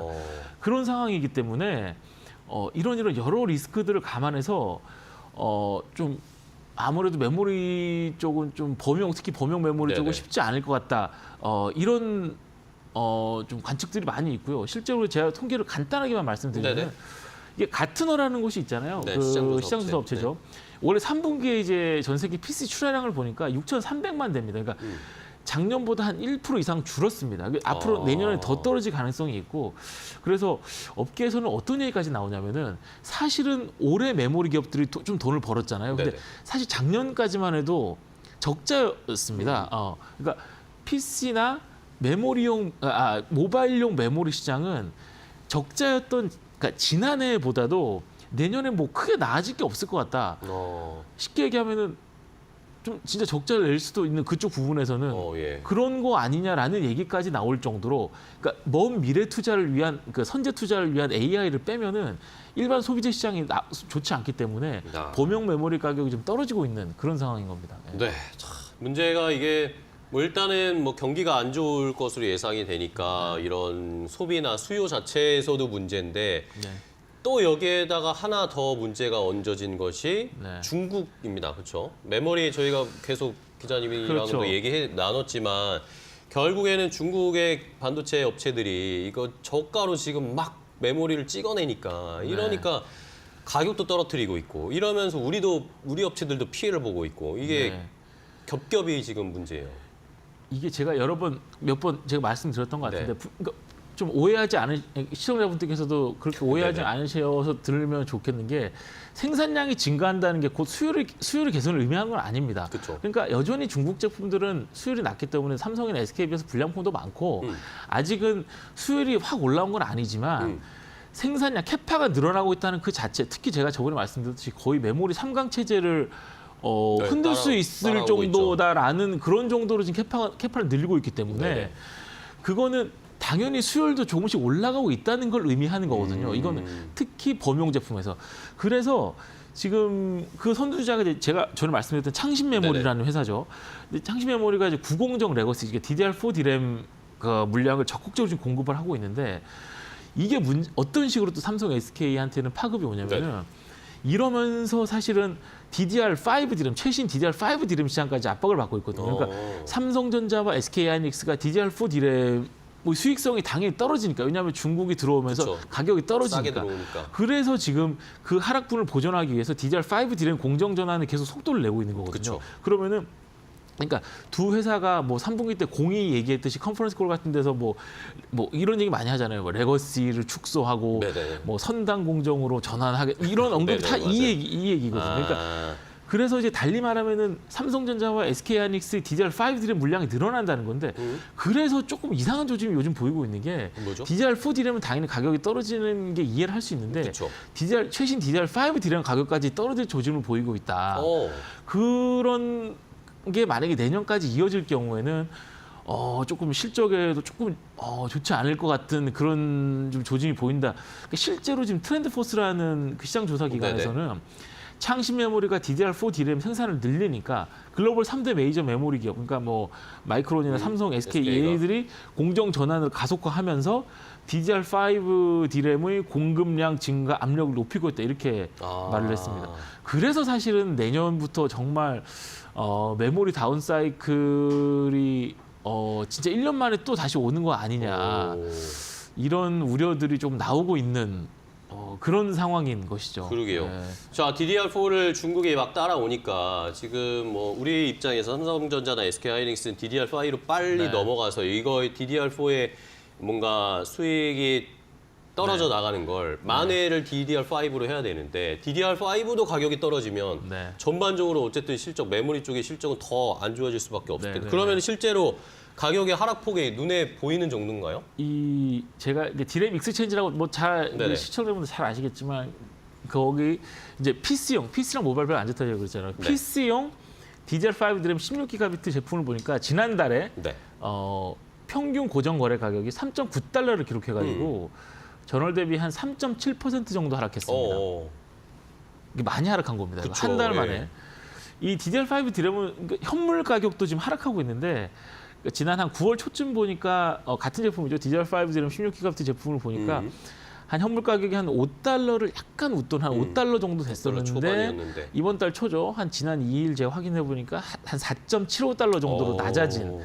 그러니까 현물 가격이라고 하는 게 이게 대리점하고 어떤 소비자의 직접 가격, 그러니까 반도체 시장의 특성상 기업 간 거래가 많은 이 특성상 전체 시장에서 차지하는 이 현물 거래, 그 현물 가격의 비중은 크지는 않은데, 네네. 이 시장의 즉각적인 어떤 매매 심리를 반영한다는 점에서 고정 거래 가격에 일정 부분 영향을 줄 수 있는 그런 선행 지표 같이 여겨지고 있다는 점에서 앞으로 이제 내년에도 1월부터 쭉 제가 이제 이걸 쭉 봐야겠지만, 네네. DDR5 디램 가격이 어떻게 떨어질지 봐야겠지만, 그런 조짐이 분명히 있는 건 분명 있다. 그건 꼭 말씀드리고 싶고, 네. DDR4 디램 같은 경우는 사실은 레거시 제품이기 때문에 이렇게 경기 둔화와 중국 영향 때문에 가격이 떨어지는 게 좀 떨어지는 자연스러운 게 있고, PC형 DDR4 제품 같은 경우를 보니까 지난달 고정거래 가격은 이미 한 달 만에 한 20% 이상 폭락하고 있고, 아우, 네. 뭐 이런 상황입니다. 디램뿐만 아니고 이제 낸드 플래시도 있는데, 낸드 플래시는 사실은 디램은 3강 체제가 아직은 있기 때문에 그나마 이제 가격이 조금 더 지지를 받는 건 있지만, 네. 낸드 시장 같은 경우는 더 많은 그쵸. 업체들이 난립하고 굉장히 있어서 치열하잖아요, 지금. 또. 굉장히 좀 많이 더 안 좋습니다. 그러니까 이 레거시 제품, 128기가비트 낸드 플래시 제품 보니까 지난달 고정 거래 가격이 전월 대비 한 거의 20%, 그러니까 30% 가까이 그렇게 떨어지고 있어서, 아이고. 일부 기업들은 이미 업계 사람들이 하는 얘기로는 네. 감산을 좀 검토해야 될 수도 있다. 낸드 플래시 같은 경우는 이대로는 좀 내년은 좀 쉽지 않을 것 같다. 이런 얘기까지 나오고 있거든요. 그러니까 이것도 똑같습니다. 그러게요. AI 시대에 이 ESSD, 그러니까 기업용 SSD 같은 그 제품들은 굉장히 수요가 많아서 정말 많이 팔리고 있거든요. 네네네. 근데 그거를 제외한 나머지 범용 낸드 플래시 제품들의 가격은 뚝뚝 떨어지고 있는 그런 상황인 것이죠. 그렇네요. 자, 이런 통계 수치나 이런 판매 가격들을 보니까 말씀해 주신 것처럼 AI나 이런 데이터 센터 쪽 이외의 이외의 칩들은 지금 가격이 안 좋다는 걸 확연하게 좀 느낄 수가 있는데, 자, 그러면 이게 자연스럽게 이어지는 게 실적으로 그대로 네. 반영이 될 수밖에 없잖아요. 네, 삼성전자, 네, 네. SK하이닉스 그렇죠. 내년 초에 이제 실적을 발표를 할 텐데, 뭐 내년 초뿐만 아니라 내년 네. 내내 이제 실적에 대한 부담감을 느낄 텐데, 그걸 보는 게 뭔가 약간 선행지표처럼 오늘 마이크론 테크놀로지 실적 네. 보니까 이게 걱정이 좀 더 크게 되더라고요. 그렇습니다. 이게 앵커님께서 이제 서두에 말씀을 주셨지만 마이크론이 어떻게 보면 삼성, SK 이런 회사들의 풍향계 같은 그쵸, 예. 그런 역할을 하거든요. 뭐 똑같습니다. 아까 마이크론 얘기한 얘기가 뭐 이런 PC나 모바일 쪽에 지금 수요가 별로 좋지 않기 때문에 네. 제가 숫자를 좀 말씀드릴까요? 내년 이제 네, 체크를 2025 해볼까요? 회계연도 네. 2분기에, 그러니까 올해 12월부터 2월이죠. 네. 이때 그러니까 매출 가이던스가 한 79억 불, 79억 달러. 주당 순이익이 한 1.53달러 정도 될 것으로 봐서 네. 월가 컨센서스가 있는데 이것보다 훨씬 더 하회한 수준. 그러니까요. 그래서 좀 충격을 좀 받고 있는 것 같고요. 삼성, SK 상황도 크게 다르지 않습니다. 이미 뭐 다들 잘 아시겠지만 뭐 보도도 좀 나왔고 여의도 증권사들이 삼성전자와 SK하이닉스 실적들을 조금씩 이제 하향 조정을 하고 있죠. 한두 군데만 좀 말씀드리면 하나투자증권 같은 데는 보니까 제가 확인해 보니까 네. 삼성전자 반도체 부문이죠. DS 부문의 내년 예상 영업이익을 뭐 기존에 한 25조 6천억 정도 했다가 지금 한 16조 7천억 정도로 낮춰 잡았고 D램 같은 경우는 내년 3분기, 낸드 플래시 같은 경우는 내년 1분기부터 가격 하락 압력이 본격화할 것이다. 이렇게 지금 분석을 했더라고요. 키움증권 같은 경우를 보니까 내년 DS 부분 영업이익이 기존보다 낮은 한 19조 원 정도로 하향 조정을 했고 삼성전자는 삼성전자는 사실 이제 PC나 모바일 같은 그런 전통적인 수요처 여기에 범용 메모리를 많이 찍어내서 여기에 파는 그런 쪽의 강점을 보이는 사실 회사인데 이런 것들을 보면 좀 그쵸. 삼성전자가 조금 더 악재라고 할 수 네. 있겠죠. 하이닉스 같은 경우는 사실은 HBM 시장 그 매출 비중이 올라가고 있기 때문에 삼성전자보다는 그나마 낫지만 컨센서스가 떨어지고 있는 건 맞습니다. 그러니까 하나투자증권 같은 경우도 네네. 보니까 하이닉스도 좀 내렸더라고요. 이게 사실은 그러면 문제가 이제 이걸 우리가 어떻게 해야 되냐 이런 그러니까요. 문제가 이제 남는 건데 사실 뭐 어느 업계든 반도체뿐만 아니고 어느 업계든 마찬가지지만 네. 중국이 한번 이제 그 저가 물량 공세를 하기 시작을 하면은 뭐 해답이라고 할 게 그렇게 많지는 않습니다. 사실은 해답이라는 게 막을 수가 반도체 없죠. 역시 마찬가지인데 뭐 HBM이라든가 아까 제가 말씀드렸던 뭐 기업용 SSD 같은 그런 아주 수요가 넘치고 가격이 비싼 메모리 제품들을 많이 만들어서 많이 팔아야 됩니다. 이게 말은 쉽지만 네. 이 서바이브 하려면 어쩔 수가 없죠. 나중에 또 중국이 이 시장까지 넘어올 즈음에는 우리가 또 다른 시장을 개척해서 또 돈을 벌어야 되는 예. 그런 상황인 겁니다. 이게 SK하이닉스 같은 경우는 뭐 HBM이 차지하는 비중이 매출에서 현재 이미 한 40% 정도는 돼가지고 네. 그 심지어 이제 그러니까 AI 가속기 시장에서 엔비디아가 지금 장악을 하고 있는데 거기하고 밀착이 돼 있고 내년에 이제 6세대 HBM4 들어가면은 거기 이제 패키징 기법이 5세대하고 또 확 바뀌기 때문에 네. TSMC와의 그런 협업이 훨씬 더 밀착도가 더 커질 것이고 하는 그쵸. 그런 나름대로의 어떤 그런 좀 시장에서 보기에는 약간의 긍정적인 요소들이 좀 있는데 삼성전자 같은 그쵸. 경우는 뭐 다들 뭐 이것도 결국에 또 삼성전자는 그럼 HBM 이거 어떻게 이걸로 네. 만회를 해야 되는데 잘 아직도 아시겠지만 답이 없습니다. 엔비디아 그 5세대 HBM3를 연내할 수 있을 거라는 그런 관측들이 좀 많았는데 좀 어려워질 그러니까요. 것 같고요. 연말 다 여전히 됐습니다. 예. 콜 테스트를 통과를 못하고 있고 그래서 연내에는 쉽지 않을 것이다라는 관측들이 좀 나오고 있는데 네. 오늘 지금 삼성전자가 반도체 부문 오늘 이제 글로벌 전략회의 합니다. 예. 하는데 이 범용 제품에 대한 얘기는 당연히 나올 것이고 HBM 그 사업을 어떤 식으로 더 늘려나갈 것인가. 그러니까 HBM 생산량을 내년에 어느 정도 늘릴 것인가. 그래서 이미 시장이나 업계 사람들은 내년에 삼성전자가 HBM 그 생산 물량을 배 이상 늘려가지고 확 드라이브를 걸어야 수익성을 보존할 수 있다. 그런 얘기들이 나오고 있고 이제 오늘 나오면 이제 나름대로 또 이제 업계에서 이제 이런저런 얘기들이 나올 텐데 한번 주목을 해봐야 될 것 같습니다. 삼성전자가 네. 어떤 식으로 이제 접근을 이걸 내서 할지. 예. 네. 자, 오늘 삼성전자가 반도체 부문에 글로벌 전략회의 하니까 말씀을 해주신 것처럼 진짜 HBM 생산량 늘려서 어쨌든 공격적으로 좀 네. 대응을 할 것인지 이 전략을 오늘 코멘트를 잘 들어봐야 될 것 같아요. 오늘 내일 뭐 주말 되기 전까지 이런 이야기가 삼성전자 주가에 또 어떤 영향을 미칠지 봐야 되겠고 뭐 이게 뭐 반도체만의 문제는 아닙니다. 그렇죠? 기자님이랑 저희도 얘기 계속하지만 지금 중국 쪽에서의 이 저가 공세 산업들을 하나씩 잠식하는 이런 모습들이 오늘 내일 이야기는 어제 오늘 이야기는 아니었지만 반도체뿐만이 아니잖아요. 이게. 그렇죠. 뭐 이미 뭐 반도체가 거의 뭐 최고의 보루 아닌가 싶을 정도로 뭐 철강, 석화 이런 데는 뭐 이미 타격이 가시화해 좀 한두 군데만 얘기를 해보죠. 뭐 네. 현대제철이 얼마 전에 경북 포항 2공장 가동 중단하기로 했고요. 네. 포스코도 이것도 정말 큰 기사인데 그쵸. 45년 동안 가동했던 일선제 공장 폐쇄했는데 다 똑같은 그런 이유입니다. 석유화학은 더 심각하죠. 그쵸. 뭐 롯데케미칼 롯데케미칼 이야기 너무 많이 나왔죠. 등등 네. 잇따라 구조조정하고 있고 LCD 쪽은 이미 중국이 다 이제 중국 천하가 됐고 요즘에 이제 트럼프 2기 뭐 국내 정치 리스크 뭐 이런저런 얘기들 많잖아요. 근데 그런 것들은 보면은 외부 변수기도 하고 이게 뭐 기업 입단에서는 이제 통제가 잘 안 되기 때문에 또 하다가 또 사라질 그런 그쵸? 아니면은 네네. 이제 그게 지속이 되면 거기에 따라서 대응을 하는 그런 식의 외부 변수인데 이 중국 리스크 같은 경우는 계속 밀고 들어오는 그런 그쵸, 예, 왜냐하면 같이 뛰고 있는 그러니까 같이 사업을 하는 사람들끼리 싸우는 그런 것이기 때문에 요거는 조금 좀 심각하게 봐야 되지 않나 개인적으로 그렇게 지금 생각을 갖고 있습니다. 네. 예.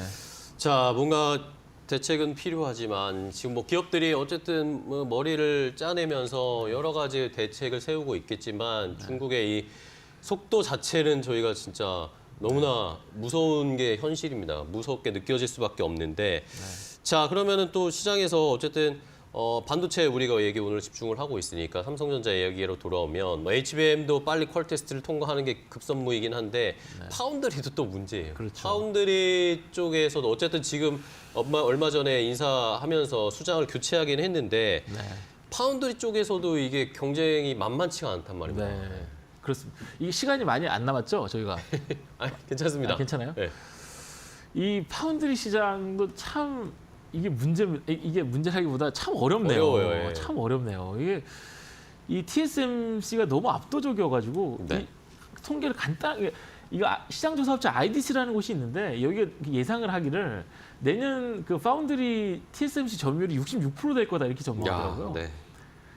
66%면은 거의 그러니까 독점 논란이 나올 정도가 그러니까요. 아닌가 싶은데, 그러니까 삼성전자나 뭐 중국 SMIC라는 회사도 있고, 미국의 뭐 글로벌 파운드리스라는 회사도 있고, 뭐 UMC 대만 UMC라는 회사도 있고 한데 그들은 당연히 이제 떨어질 수밖에 없는 것이고, 삼성이 2019년도에 그러니까 2030년에는 이제 파운드리 세계 1위 도약을 하겠다 이렇게 공언을 했는데 격차는 벌어지고 있죠. 그렇죠. 이 삼성전자가 그동안에 어떻게 성장을 해왔고 어떻게 이제 세계 최고의 전자회사가 됐는지에 대해서 좀 저희가 살펴볼 필요가 있습니다. 그쵸.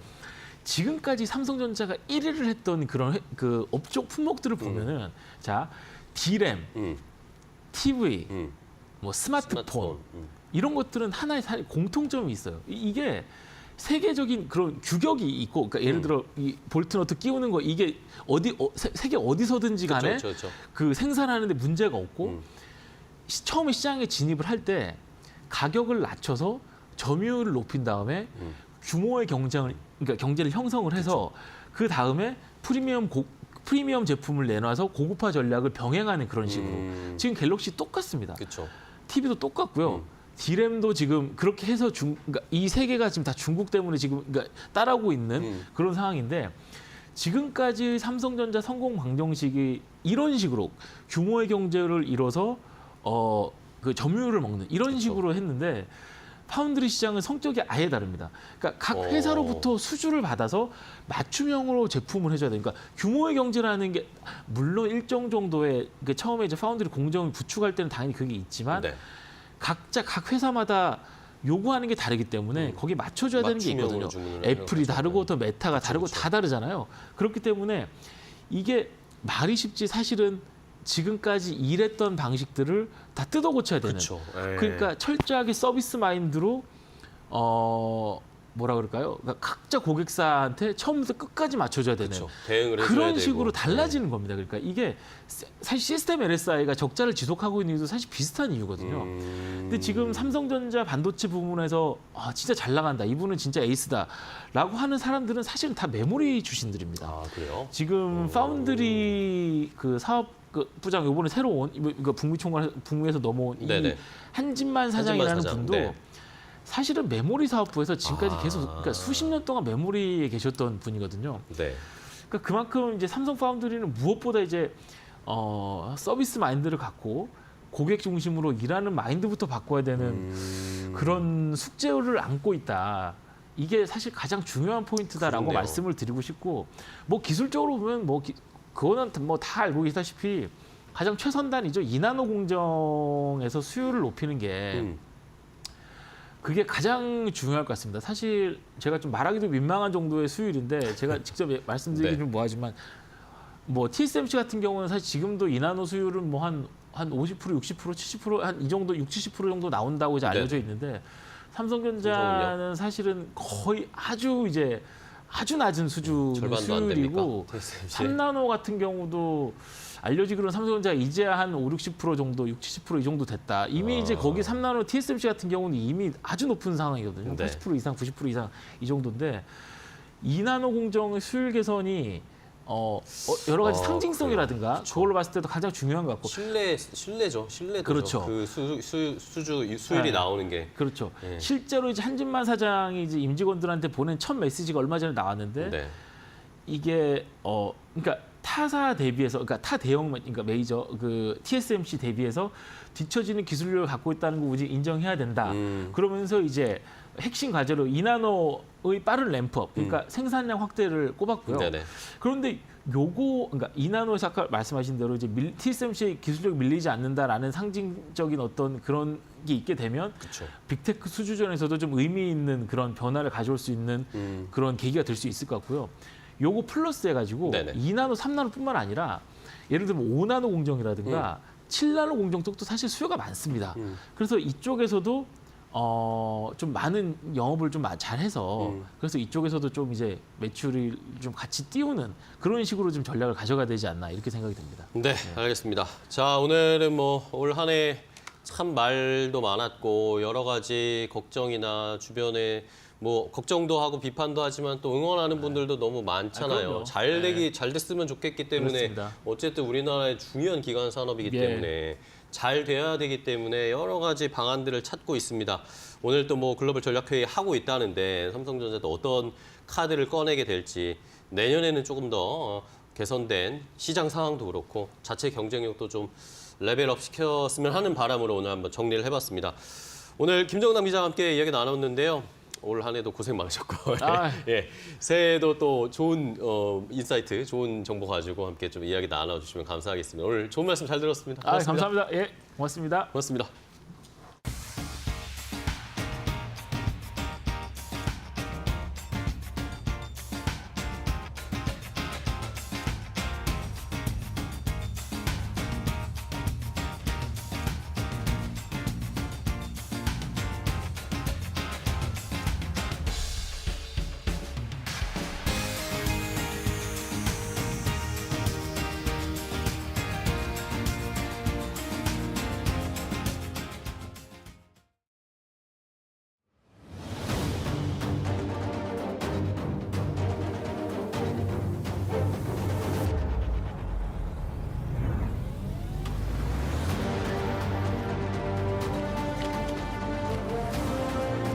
The economy is strong overall. and has made significant progress toward our goals over the past 2 years.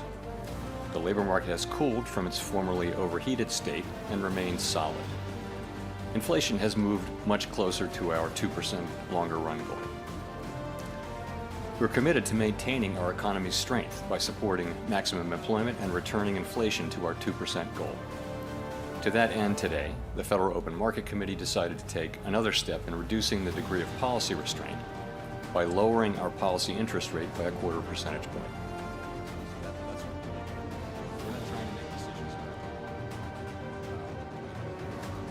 2025. So I would say today was a closer call, but we decided it was the right call because we thought it was the best decision to foster achievement of both of our goals, maximum employment and price stability.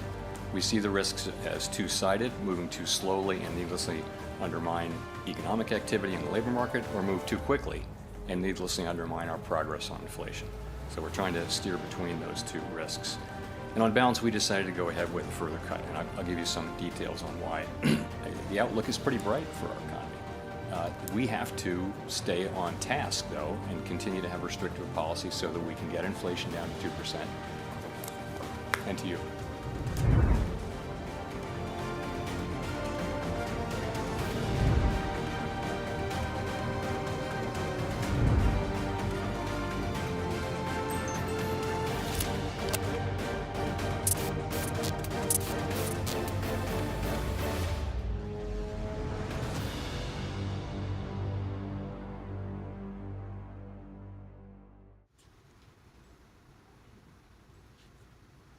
네, 안녕하세요. 매트고 신일사입니다. 바로 넘어와 버렸네요. 딴 생각하고 있었어요. 자, 오늘의 주제는 연준 매파적 금리 인하 주식시장 폭락을 부르다입니다. 자, 평소에 하던 루틴이랑은 다르죠. 이 루틴이랑 다를 수 있는 게 여유도 있거니와 오늘 또 특집을 하기 좋은 지금 날이어서 그래요. 근데 뭐 특집을 하기 좋은 FOMC가 열려서 그런데 이게 솔직히 여유가 없으면 또 하지 못하잖아요. 근데 솔직히 말해서 어제 그 제가 말씀드린 포인트가 그 증권 그 코너에 수많은 증권 방송의 코너 중에 스쳐가는 하나가 아니라 정말 누구는 그 지금 그 포인트를 제대로 잡아서 투자 금액에 따라 오늘 진짜 단 1시간, 2시간 만에 수천만 원에서 수억 원도 벌 수 있는 기회였잖아요. 그렇죠? 어제 조선주 2개씩 비교해드리면서 다 해드렸어요? 안 해드렸어요? 오늘은 즐길 시간입니까? 안 즐길 시간입니까? 어제 이미 세팅 다 끝난 거잖아요. 그러니까 여유 있게 이런 얘기 할 수 있는 거죠. 그렇죠? FOMC 지금 그 연준 홈페이지 들어가 보면은 다 정리돼서 되어 있습니다. 뭐 영어 못해서 무슨 해외 증시 그 필요가 없어요. 이게 만약에 정말 아프리카 우간다가 지금 미국의 위치였어도 그렇죠? 우간다어도 챗GPT에 번역 돌리면 돼요. 그렇죠? 우간다가 뭐 미국이 될 리는 없겠지만 현실적으로는 연방준비제도이사의 FOMC 성명이 나오죠. 자, 성명문은 FOMC 회의 결과와 함께 발표가 같이 되고요. 동시에. 그다음에 회의록은 3주 뒤에 발표가 돼요. 회의록의 요약본이. 그리고 회의록의 전문은 5년이나 있다가 예전에는 5년 있다가 발표가 된 다음에 그날 폐기가 됐거든요. 지금은 폐기되는지 안 되는지 모르겠어요. 예전에 폐기된다고 뭐 문제 삼은 적이 있어가지고 왜 이 자료를 다 없애냐고. 어쨌든 간에 바로 그 당일날은 FOMC 회의 결과, 그러니까 금리 인상이냐 인하냐 나오고 그다음에 성명문이 같이 실려요. 동시에. 그다음에 파월 의장이 나와서 여기 연설을 한 대본 PDF 파일까지 같이 있습니다. 열어보면은 다 나와요. 그것도 번역 돌리면 돼요. 요즘에 마이크로소프트에 그 저희 코파일럿 붙어 있잖아요. 그냥 긁기만 하면 옆에 그냥 한글 쫙 뜹니다. 인공지능에 맡기면 되고.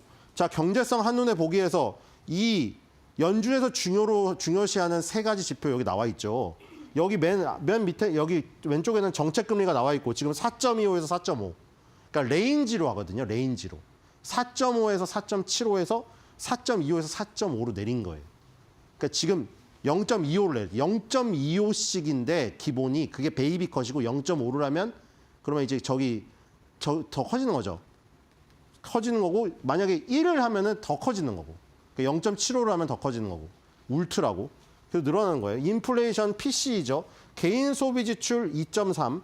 개인 소비 지출을 주로 본다는 거죠. 그다음에 실업률 4.2, 국내 총생산 GDP 2.8 되어 있죠. 연준의 그 두 가지 목표는 최대 고용과 물가 안정이잖아요. 그래서 물가 안정을 위해서는 인플레이션을 보는데 주로 개인 소비 지출을 보고, 그리고 이 연준의 공식 목표는 PCE 2%입니다. 이게 공식이에요. 2011년에 공식화했어요. 개인 소비 지출 2%가 우리의 경제 상황으로 봤을 때 안정적인 물가 목표치라는 수치라는 것을 공식적으로 발표를 했고요. 그다음에 실업률 같은 경우는 지금 이 고용, 최대 고용에 관련된 거죠. 최대로 고용한다는 것은 고용을 원하는 사람들이 다 취직을 해서 행복한 사회인 거예요. 그러니까 실업률이 안정적이어야죠. 너무 폭등하면 안 되죠.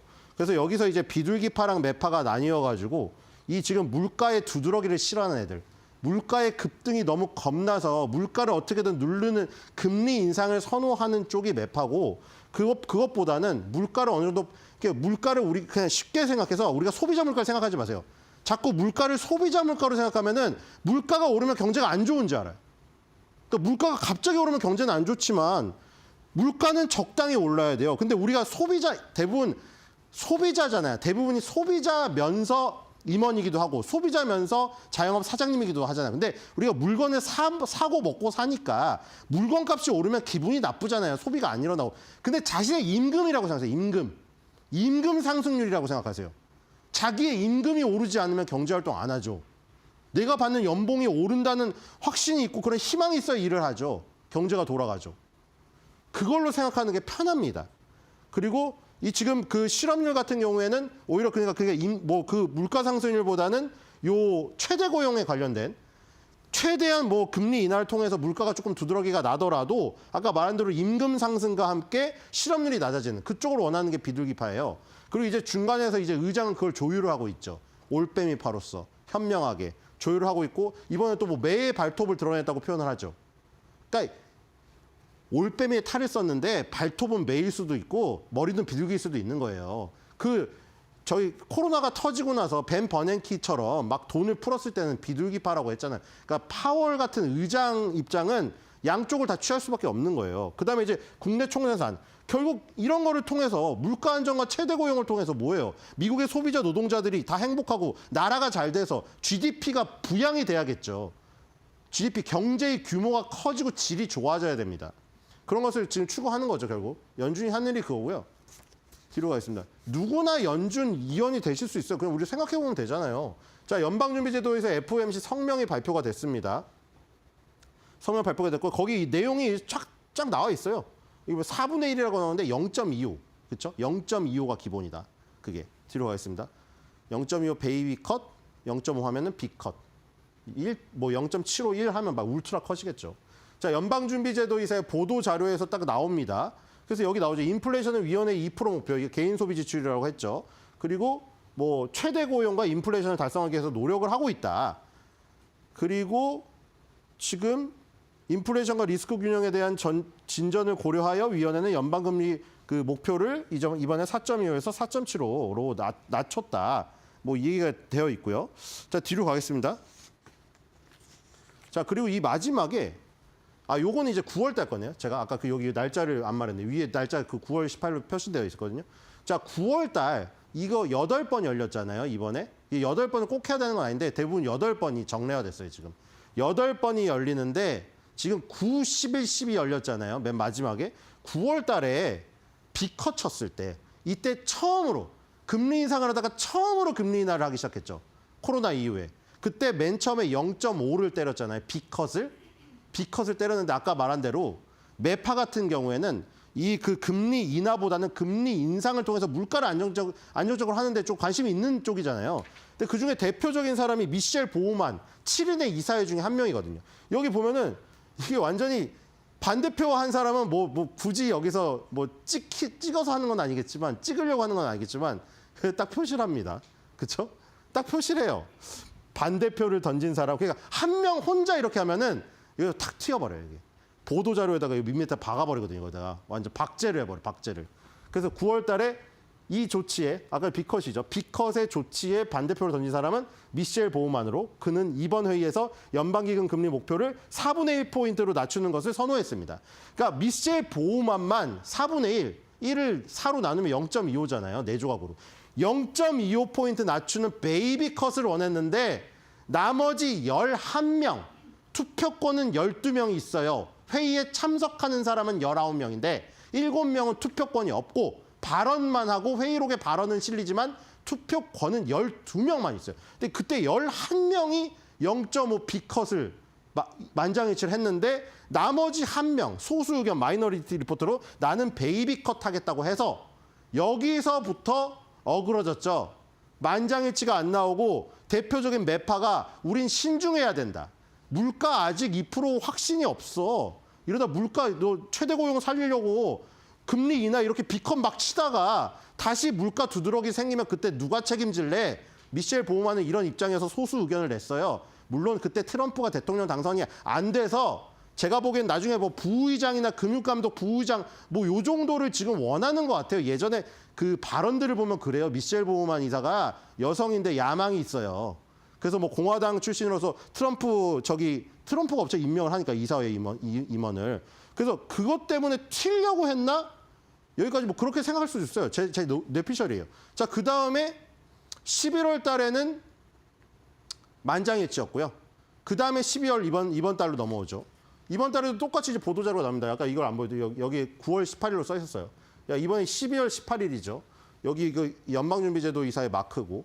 자, 그래서 이렇게 또 내용이 있어요. 그래서 이번에 낮췄다. 0.25 낮추기로 했다. 4분의 1% 낮추기로 했는데 자, 이번에는 그러면 반대표가 안 나왔느냐. 반대표 또 나왔습니다.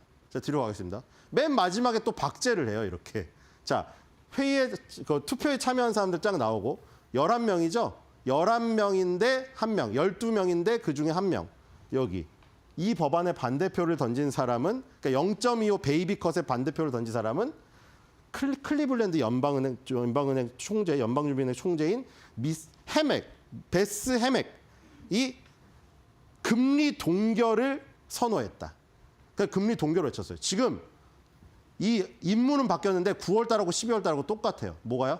둘 다 매파가 금리를 B컷일 때 미셸 보우만은 베이비 컷을 외쳤고 이번에는 금리를 인하할 때 동결을 외쳤어요. 그러니까 매파의 특성을 여기서 알 수가 있겠죠. 미셸 보우만 이사던 이 사람은 연방준비은행 총재니까 순환직이에요.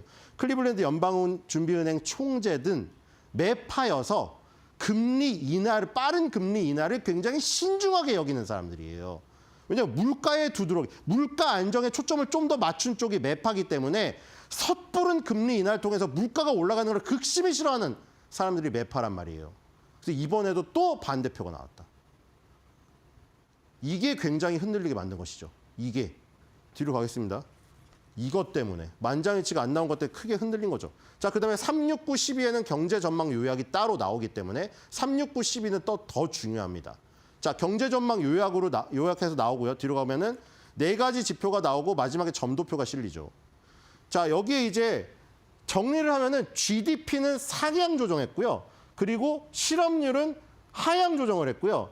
PC랑 코어 PC 물가는 상향 조정을 했어요. 자, 뒤로 가보겠습니다. 자, 이제 그래프를 그려놨는데 여기 잘 보면은 점선으로 그려진 게 저번 거고요. 9월이겠죠. 저번 거니까. 이거는 경제 전망은 369, 12만 나오니까 전게 9월이에요. 9월 달 지금 요 GDP에 대비해서 상향 조정했어요. 그렇죠? 2024, 25, 26 이렇게 3년 나오는데 다 상향 조정했습니다. 상향 조정. 자, 했고요. 2027년도도 나오고 론까지 나오네요. 4개 년도 나오고 장기 전망까지 나와요. 이렇게 5개 나오고. 자, GDP는 더욱더 상향 조정. 그러니까 경제가 더 좋다는 확신을 더 심었어요. 자, 그 다음에 실업률은 내렸습니다. 자, 실업률을 내렸어요. 전망을. 요 실업률 전망이 내려갔죠. 여기 파란색 그 전보다 내려갔어요. 그러니까 실업률은 낮아진다고 지금 더 판단한 거예요. 그리고 뒤로 가겠습니다. 물가는 올라간다. PC랑 코어 PC 나올 텐데 물가는 점선에 비해서 더 예상치가 올라갔죠. 다. 자, 올라갔습니다. 뒤로 정리를 할게요. 코어 PC까지. 그러니까 이걸 정리하면 뭐냐면 지금 실업률은 떨어져서 완화가 되고 GDP는 올라가고 물가는 올라가고 그러니까 지금 금리 인하를 할 게 없다는 거예요. 건덕지가. 실업률이 떨어져가지고 고용 시장이 좋아지고 있는데 굳이 금리 인하를 할 필요가 없을 정도로 경기가 좋으며 그리고 금리 인하를 굳이 한다고 하면은 물가가 폭등하니까 위험하다 이거예요. 지금 경제 전망이. 근데 이 전망, 그다음에 이제 점도표가 나오겠죠. 19명입니다. 뒤로 가겠습니다. 네, 이게 19명이고요. 보시면 될 것 같아요. 뒤로 가겠습니다. 19명이 참석하는데 12명. 자, 이 이사회 7명이고 뒤로 가겠습니다. 맨 뒤로 갈게요. 자, 그리고 여기 369, 12, 12에는 369, 12만 저기가 따로 나온다. 프로젝션이라고 예, 경제 전망 요약이 따로 나와요. 뒤로 가겠습니다. 자, 그리고 페이드워치를 보면은 98.6이 이번에 지금 그 금리 인하를 예측했는데 맞았고요. 뒤로 가겠습니다. 자, 이번에는 내년 1월 달에는 93.6이 동결을 지금 외치고 있다. 뒤로 가겠습니다. 자, 그리고 점도표입니다. 이거는 9월 달 점도표. 중간값이 하늘색이고 이건 금리 선물 빨간색이니까 빨간색 빼고 나머지 세면 19개예요. 뒤로 가겠습니다. 마지막이죠. 자, 이번 점도표입니다. 자, 여기 있습니다. 여기가 지금 19개니까 여기 4개 빼면 이게 15개죠? 자, 15개 어디 있어요, 지금? 4.5에서 4.25. 한 칸이 0.25예요. 그쵸? 베이비컷, 베이비컷, 베이비컷, 베이비컷. 그쵸? 이 4.5인데 여기서 내년 전망이 지금 여기예요. 지금 보면은 3.75에서 4 사이에 하나, 둘, 셋, 넷, 다여, 7, 8, 9, 10명이 있습니다, 여기. 이게 이 중간 값이에요. 얘네들이 가장 많은 19명 중에 10명이 지금 선택을 했잖아요. 그러면 여기서 지금 여기죠. 여기서 내릴 게 한 칸, 두 칸이에요. 0.25씩 기본이니까. 두 칸밖에 못 내려요. 그 전에 예상치가 있었을 때 여기 밑에 있었거든요. 그러면 이게 1, 2, 3, 4를 내릴 수 있었거든요. 근데 2번밖에 못 내려요. 이게 중간값이 올라갔다는 얘기죠. 그러니까 뭐예요? 금리 인상의 확률은 없는데 지금 금리 인하의 폭이 좁아졌어요. 매파가 강해진 거죠. 아까 경제 전망도 지금 너무 좋아서 굳이 금리 인하를 통해 갖고 고용 시장을 잡으려고 하다가 물가를 들썩이게 할 이유가 없다는 거예요, 지금. 그리고 아까 12명만 투표권이 있다고 했는데 여기에 의견은 19개가 다 나옵니다. 그렇죠? 19명이 다 찍혀요. 근데 여긴 익명이에요. 그건 유추할 수 있겠죠. 미셸 보우만이라던가 이번에 해맥이라던가 이런 사람은 매파니까 금리의 이 인하 쪽보다는 더 높은 쪽을 선호했겠네. 근데 어디 찍힌지 몰라요. 이게 익명이기 때문에. 어쨌든 이 중간이 중요하죠. 숫자가. 그래서 중간 숫자가 여기서 이제 2칸밖에 못 내려가는 거예요. 내년에. 물론 이거는 369, 12가 나오니까 내년 3월 달에 또 이게 변동될 수도 있어요. 매년 4번이 나와버리기 때문에 또 변동될 수가 있는데 지금 이번에 나온 걸로 봤을 때는 2번밖에 못 내리는 거죠. 그래서 이걸 보고 매파적 금리 인하라고 하는 거예요. 금리 인하는 비둘기파가 하는 행동인데 매파적이라는 거죠. 왜냐하면 이 예상치가 중간값이 올라왔기 때문에 금리 인하를 추가적으로 많이 하려는 거가 제한이 걸렸기 때문에 금리 인하긴 한데 비둘기적인 면보다는 매파적 면이 있다고 해서 매파적 금리 인하라는 거예요. 거기다 아까 반대표까지 나와버렸잖아요. 그러니까 주식시장 폭락이죠. 자, 마지막 장입니다. 자, 그래서 여기 이게 중요하죠. 자, 기준금리와 좀 주가. 그러면 금리 인하가 그럼 좋은 것이냐? 대부분 그렇게 생각하죠. 금리 인하면 돈이 풀려서 경제가 좋아진다. 아니요. 큰일 나요, 그러면. 자, 항상 금리 인상과 주가는 동행합니다. 그렇죠? 지금도 가장 뜨거울 때 언제예요? 2020년 코로나 제로금리에서 금리 인상할 때 신나게 돈 벌었잖아요. 이제 거기서 금리 인하하죠. 그럼 주식시장은 빠집니다. 물론 S&P 500은 워렌 버핏처럼 장기적으로 하면 항상 상승하죠. 근데 평생 상승하다가도 중간중간에 5년, 10년 지긋지긋한 국면이 있단 말이에요. 그러니까 착각하면 안 된다. 금리와 주가는 동행한다. 저 차트 항상 명심하시기 바라고요. 자, 한 줄 매도평입니다. 그래서 호시절은 다 갔어요. 뜨거운 여름 와이키키 해변에 누워 천하태평하게 쭈쭈밥 빨던 호시절은 다 갔네 그려.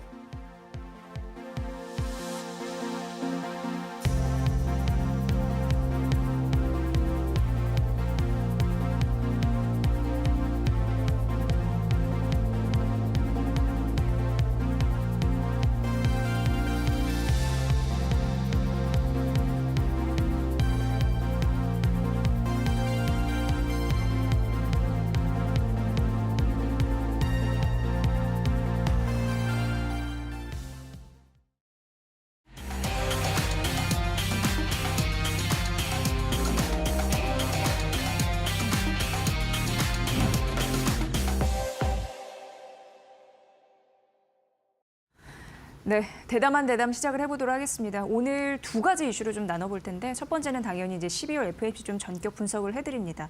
일단 오늘 시장이 하루 만에 하락인데 이 영향을 받아가는 거고 미국 기준금리 속도가 늦춰질 수 있다라는 가능성 때문에 시장에 어느 정도 이제 찬물을 끼얹는 그런 영향이 있었거든요.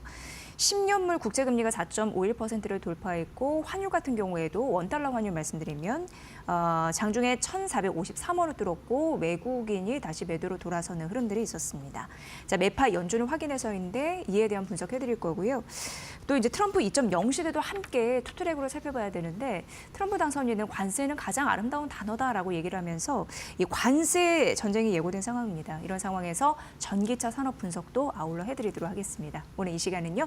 윤석천 경제평론가와 함께 들어보도록 하겠습니다. 평론가님 어서 오십시오. 네, 안녕하십니까? 네, 일단 12월 FOMC 어떻게 보셨는지 그 연준의 의도와 시장 영향 이렇게 좀 살펴주실까요? 네. 일단은 사실은 이게 뭐 매파적 금리 인하라는 표현을 조금 아까도 들으셨을 거예요, 여러분들이. 네. 사실 그런 기조 자체는 며칠 전서부터 사실은 확인이 됐습니다. 가령 뭐 닉 티밀하우스 기자라고 있지 않습니까? 가령 월스트리트 기자인데 뭐 연준의 어떤 전문 기자라고 얘기할 수가 있겠죠. 네. 이분이 어떻게 보게 되면 연준의 어떤 스피커 역할을 미리 하는 건데 이분 같은 경우가 파월이 굉장히 당황하고 있다는 표현 자체를 썼었어요. 네. 근데 이번에도 성명서에서 나타났죠. 25bp를 갖다가 인하를 했지만 across the D라는 표현을 썼습니다. 그러니까 아슬아슬했다. 네. 이게 11대 1 한 명만 반대했지만 사실은 다른 위원들을 갖다가 파월 의장이 설득을 했다는 얘기도 어떤 뉘앙스가 여기서 풍기는 거거든요. 예. 그러니까 생각보다는 이번에 어떤 금리 인하에 대해서 25bp 금리 인하하는 거에 대해서 반대하는 위원들이 상당수가 있었다는 얘기가 될 수가 있겠죠. 뭐 이거는 뭐 분명히 뭐 여러 가지 그 어떤 해석의 여지는 분명히 있지만은 사실 제가 연준 위원이라고 하더라도 이 금리 인하 기조를 갖다가 계속 가져가야 될지에 대해서는 지금쯤이면 좀 의문을 표할 때가 사실은 된 거죠. 이유는요? 미국 예. 경제 너무 좋잖아요. 예. 사실은 뭐 이번에도 이제 경제 전망에서 얘기한 것처럼 올해 원래 한 2.0%를 예상했는데 벌써 한 2.5%를 갖다 하고 있고요. 예. 내년도 2.0% 예상했지만 내년도 한 1.1%로 가는 거고. 실업률은 생각보다 이렇게 좀 계속 올라갈 거라고 봤는데 낮아지고 있는 거고. 네. 물가는 또 생각보다 좀 견고하죠. 가령 뭐 미국 소비자들의 어떤 씀씀이 같은 것도 결국 뭐 거의 줄지 않고 있는 거고요. 근데 연준이 가장 크게 지금 염려를 하고 있는 거는 사실은 내년에 그 트럼프 당선인이 트럼프 2기가 시작되면서 맞습니다. 예. 인플레이션 압력들이 상당히 높아질 수밖에 없는 개연성이 있다. 가령 뭐 관세 부과라든지 보편적 관세 부과가 되겠죠. 그런 것들은 미국의 소비자 물가에 압력으로 작용할 거는 분명하니까 현재 이렇게 경기가 좋은 상황에서 지금 금리를 내리는 게 맞는 거냐라는 어떤 의문들을 갖다가 연준의 위원들, FOMC 위원들이 충분히 가질 수 있는 상황이었다고는 봅니다. 예, 예. 그래도 이제 파월 연준 의장이 이달 초에 이제 인터뷰를 하는 거 보면 왜 트럼프 정부 이제 들어서면 어떻게 할 거냐 이런 질문 굉장히 많이 받았을 거 아니에요. 근데 결과를 미리 예측하기보다 우리 좀 지켜보겠다. 그래서 기껏 잡은 물가 다시 좀 높아질까 봐 되게 염려를 하고 있구나. 이런 걸 좀 느낄 수 있는 그런 상황이었고. 그렇습니다. 이러면서 이제 뉴욕 증시가 살짝 센터 랠리를 즐기려나 했는데 찬물을 끼얹었단 말이죠. 우리 시장이 또 약수 효과를 어느 정도 받고 있는데 네네네. 그거에 대해서는 어떻게 생각하세요? 네. 일단 사실 미국 시장 같은 경우에는 이게 뭐 누구는 폭락이라고 얘기를 하는데 글쎄요, 이걸 뭐 일시적인 조정이라고 봐야 되지 않겠습니까? 네. 사실 그동안 너무 가파르게 올라왔던 거고요. 어떤 조정의 어떤 빌미 이런 것들이 필요한 단계가 아니었나 싶고요. 사실 뭐 여러 가지 통계적으로도 사실 뉴스가 없을 때 이제 올해 중요한 이벤트들은 다 끝났잖아요. 이제 연말이니까. 네, 연말이니까 네. 사실 뉴스가 없을 때 시장은 상승하는 거거든요. 예. 뭐 그런 것들도 있고 대선이 있던 해 같은 경우에는 보통 확률적으로 산타랠리가 계속해서 있어 왔다. 그 뭐 그런 어떤 점들을 갖다가 고려한다라고 하면은 그 다음에 미국 시장의 열기가 과연 이 정도만으로 이게 찬물을 끼얹는데 슉 주저앉을 거냐. 그 다음에 이제 트럼프가 뭐 제가 생각하기에는 실제로 그 미국 시장의 그 어떤 터닝 포인트 같은 경우에는 트럼프 당선인이 취임하는 한 1월 20일 정도는 어떤 기점이 될 거예요. 네. 그래서 사실 이번은 제가 생각하기에는 뭐 글쎄요, 조정의 빌미라고 보는 게 맞지 않겠냐 싶은 거고요. 일단 환율, 원달러 환율 측면을 놓고 보면은 우리한테는 약간 좀 부정적이죠. 예. 사실 뭐 미국이 금리 인하를 해야 한미 간 금리 차가 좀 줄어들고 그러면서 이제 원달러 환율이 좀 안정세를 갖다가 찾을 수 있을 텐데 어제 여기에서도 많이 올랐고 오늘도 이제 원달러 환율이 상승하는 거는 내년에 이제 연준이 사실은 원래 예상대로 했다 그러면 4번 정도 추가적으로 금리를 내릴 거였는데 이번엔 점도표에서 보면 내년에 한 2번 정도만 인하한다는 거잖아요. 특히 1월 달에는 거의 뭐 조금 아까 그 패드워치에서 봤듯이 사실은 금리를 갖다 전혀 안 내릴 가능성이 굉장히 많거든요. 네. 그러니까 그게 지금 원달러 환율에는 금리 차가 이제 좁아질 어떤 지금으로서는 이제 약간 좀 좁아졌지만은 사실 그 연준이 더 이상 금리를 내리지 않으면은 이 한미 간의 금리 차가 더 좁아질 가능성이 좀 낮아지는 거니까. 예.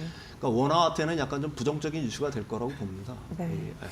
참 탄핵 정국도 그렇고 이 생각했던 금리 인하 예상만큼 안 내려간다라는 것도 그렇고 어쨌든 외국인도 들어올 만하면 빠져나가고 환율도 안정화될까 싶으면 다시금 올라가고 네. 떨어지지 않고 뭐 이런 고민들이 있는 것 같습니다. 뭐 어쩔 수 없고 그냥 자연스러운 과정이라고 받아들여야지 스트레스를 덜 받을 것 같다는 생각도 들고요. 어쨌든 네. 산타랠리가 완전히 네. 사라졌다고 보는 건 좀 무리가 있을 것 같아요. 네. 미국 시장, 글쎄요, 뭐 우리나라 주시장 같은 경우는 사실 미국 시장이 올라도 떨어지고 급락을 해도 또 그걸로 해가 떨어지는 시장이었으니까 어떻게 보면 기초체력이 굉장히 약화된 시장이니까 그런데 네. 미국 시장만으로 놓고 본다라고 하게 되면은 저는 뭐 이런 어떤 산타랠리가 완전히 사라졌다. 이 어떤 연준의 어떤 매파적 기조로 인해서 그렇게 보지는 않습니다. 네. 예.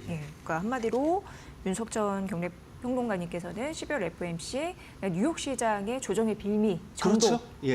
이렇게 좀 제안을 해주셨습니다. 여러분도 잘 보시면 될 것 같아요. 그동안 많이 올랐잖아요. 네네. 예, 계속 올라가는 건 아무것도 없습니다. 예, 그런 거 좀 참고해 보시고요.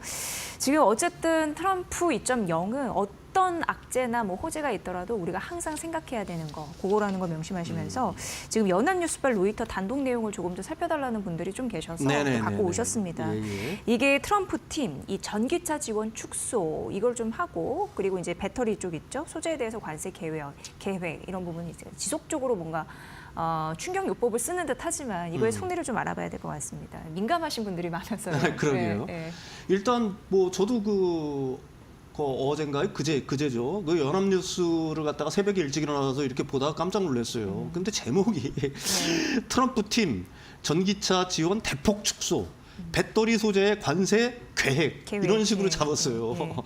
그래서 이 제목만 딱 읽어보면은 이거 한국 뭐 2차 전지 업체는 그다음에 전기차 업체는 이게 굉장히 부정적인 어떤 뉘앙스를 갖다가 주는 거잖아요. 그래서 이제 사실은 로이터에 접속을 해서 제목을 봤습니다. 그리고 내용을 좀 읽어봤죠.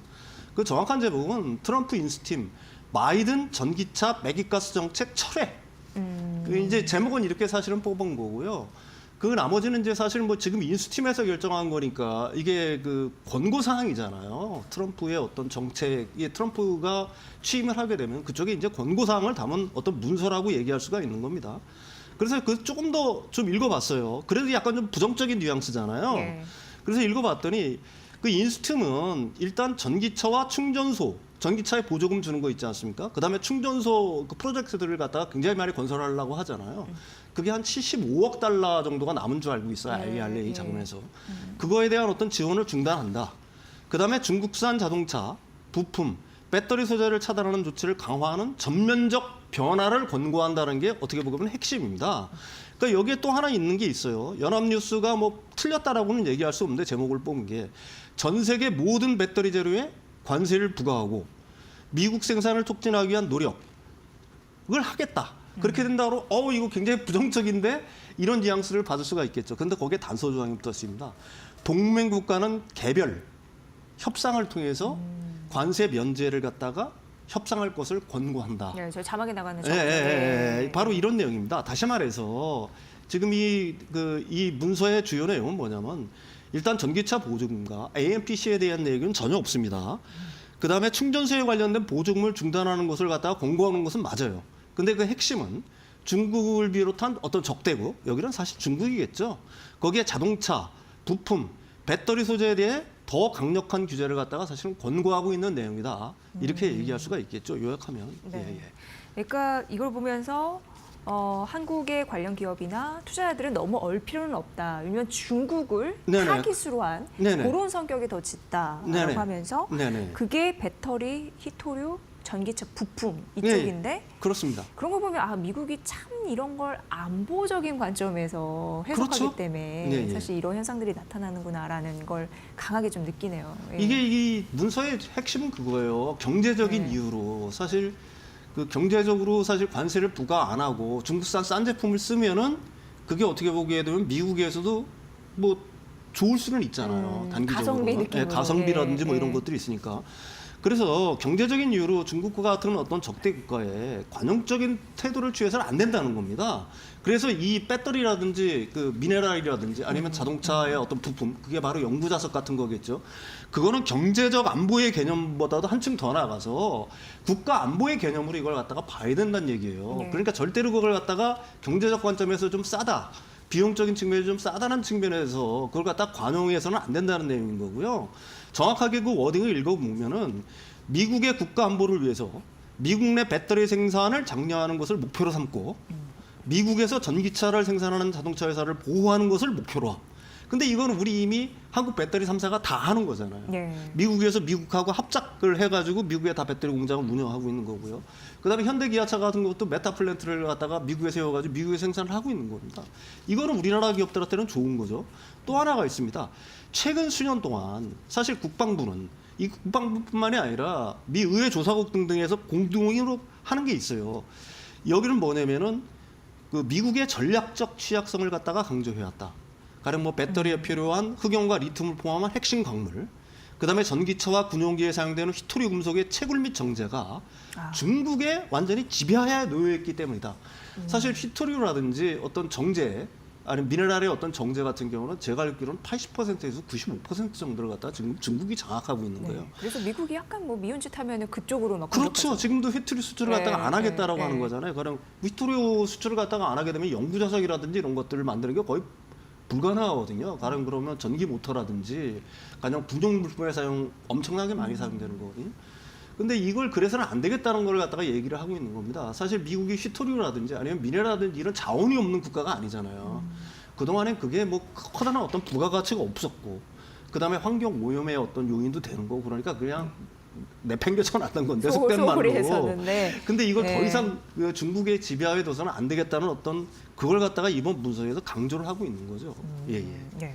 그럼 이제 배터리 흑연, 리튬, 연구 자석 부분에서 중국을 완전 배제 이런 느낌으로 바라보면 그렇죠. 예, 예.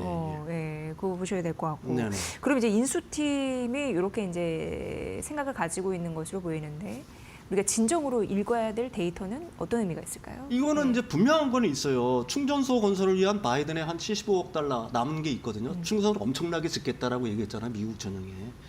그래서 그걸 갖다가 일단 취소를 하고요. 남은 자금을 회수해서 아까도 얘기했지만 이 일종의 그 국가 안보 자산인 배터리, 그다음 미네랄, 전기차 통과 같은 공급망 구축에 투입을 하겠다는 거예요. 네. 그쪽을 권고하겠다는 거고요. 다시 거듭 얘기하지만 이걸 국가 안보적 차원에서 다루겠다는 거고. 근데 이제 문제는 우리 쪽에서는 중요한 거는 사실 뭐 2차 전지 섹터니까 이번 조치로 미국 전기차 확산이 과연 제동이 걸릴 것인가 여부지 않습니까? 네. 일단 전기차 보조금을 축소하는 거고 그다음에 충전소 남은 자금을 갖다가 하는 거는 예산안 조정이잖아요. 우리는 예산안 조정을 갖다가 행정부가 하지만 미국은 그렇지가 않아요. 행정부하고 의회가 거의 반반? 오히려 의회 권한이 더 큽니다. 그러니까 예산안 편성의 기능도 있어요. 미국의 국회는, 의회는. 거기는 좀 소통의 예. 과정이 조금 더 그렇죠. 우리는 구체화되네요. 심의 기능만 예. 있지만 그 미국의 의회는 편성을 갖다가 할 수 있습니다. 예. 따라서 예산안 조정을 할 때는 반드시 의회의 동의를 얻어야 되는 거고요. 그래서 지난 시간에도 얘기했지만 상원은 이게 통과가 가능해요. 근데 하원은 지금 역시 공화당이 이기긴 했지만 220대 215죠. 네. 그중에 한 3명 정도 강요등으로 빠집니다. 그리고 217대 215예요. 그러니까 공화당 의원 중에 한 명만 반대로 이게 통과가 안 안 돼요. 되네요. 예. 근데 전에도 얘기했지만 IRA 보조금의 혜택을 제일 많이 받고 있는 것들은 지금 역시 공화당 쪽이다. 그래서 이게 통과가 될지 과연 의문인 거고요. 예. 설사 통과가 된다라고 가정을 하더라도 이게 25년에 시행되는 게 아니에요. 최소한 빨라 26년에 시행이 되는 겁니다. 그러니까 25년까지는 보조금을 줄 수밖에 없는 거예요. 그러면 어떻게 되겠어요? 26년에 보조금이 사라지네? 그럼 25년도에는 외려 지금 일부에서는 전기차의 어떤 수요가 확 줄어들 거라고 생각을 하지만 미래 수요를 당겨올 수 있는 겁니다. 내년에는 보조금이 없어지니까 지금 빨리 사야 될 사람들은. 미리. 그렇죠. 예. 이런 수요가 챙겨서. 발생할 수 있는 거고요. 물론 이제 이번 조치로 인해서 가령 뭐 연방 기관들 있지 않습니까? 그다음에 그 국방부 산하의 기관들 이런 데서도 보통 그 바이든 행정부에서는 27년까지 무탄소 그 차량을 쓰는 걸로 전부 다 했었어요. 근데 이런 것들이 이제 없어지는 거니까 가령 뭐 각 연방 기관이라든지 아니면 국방부 산하의 어떤 기관들 같은 경우에는 이 전기차에 대한 수요들이 과거만큼 줄어들 수는 있겠죠. 그리고 아까도 얘기했지만은 또 한 몇 가지의 공고사항을 중요한 공고사항을 담고 있습니다. 바이든 정부의 배출가스 및 연비 기준 철회. 바이든은 그 배출가스라든지 연비 기준을 갖다가 굉장히 강화하는 측으로 갔잖아. 이걸 갖다가 이 권고안의 내용은 이 문서의 내용은 이걸 19년도로 돌리겠다는 거거든요.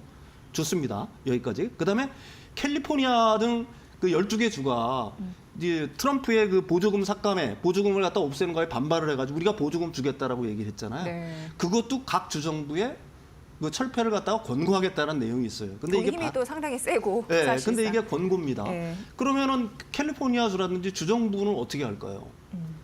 엄청난 소송을 할 거란 얘기입니다. 네. 이게 미국은 소송의 나라라고 보통 얘기를 하잖아요.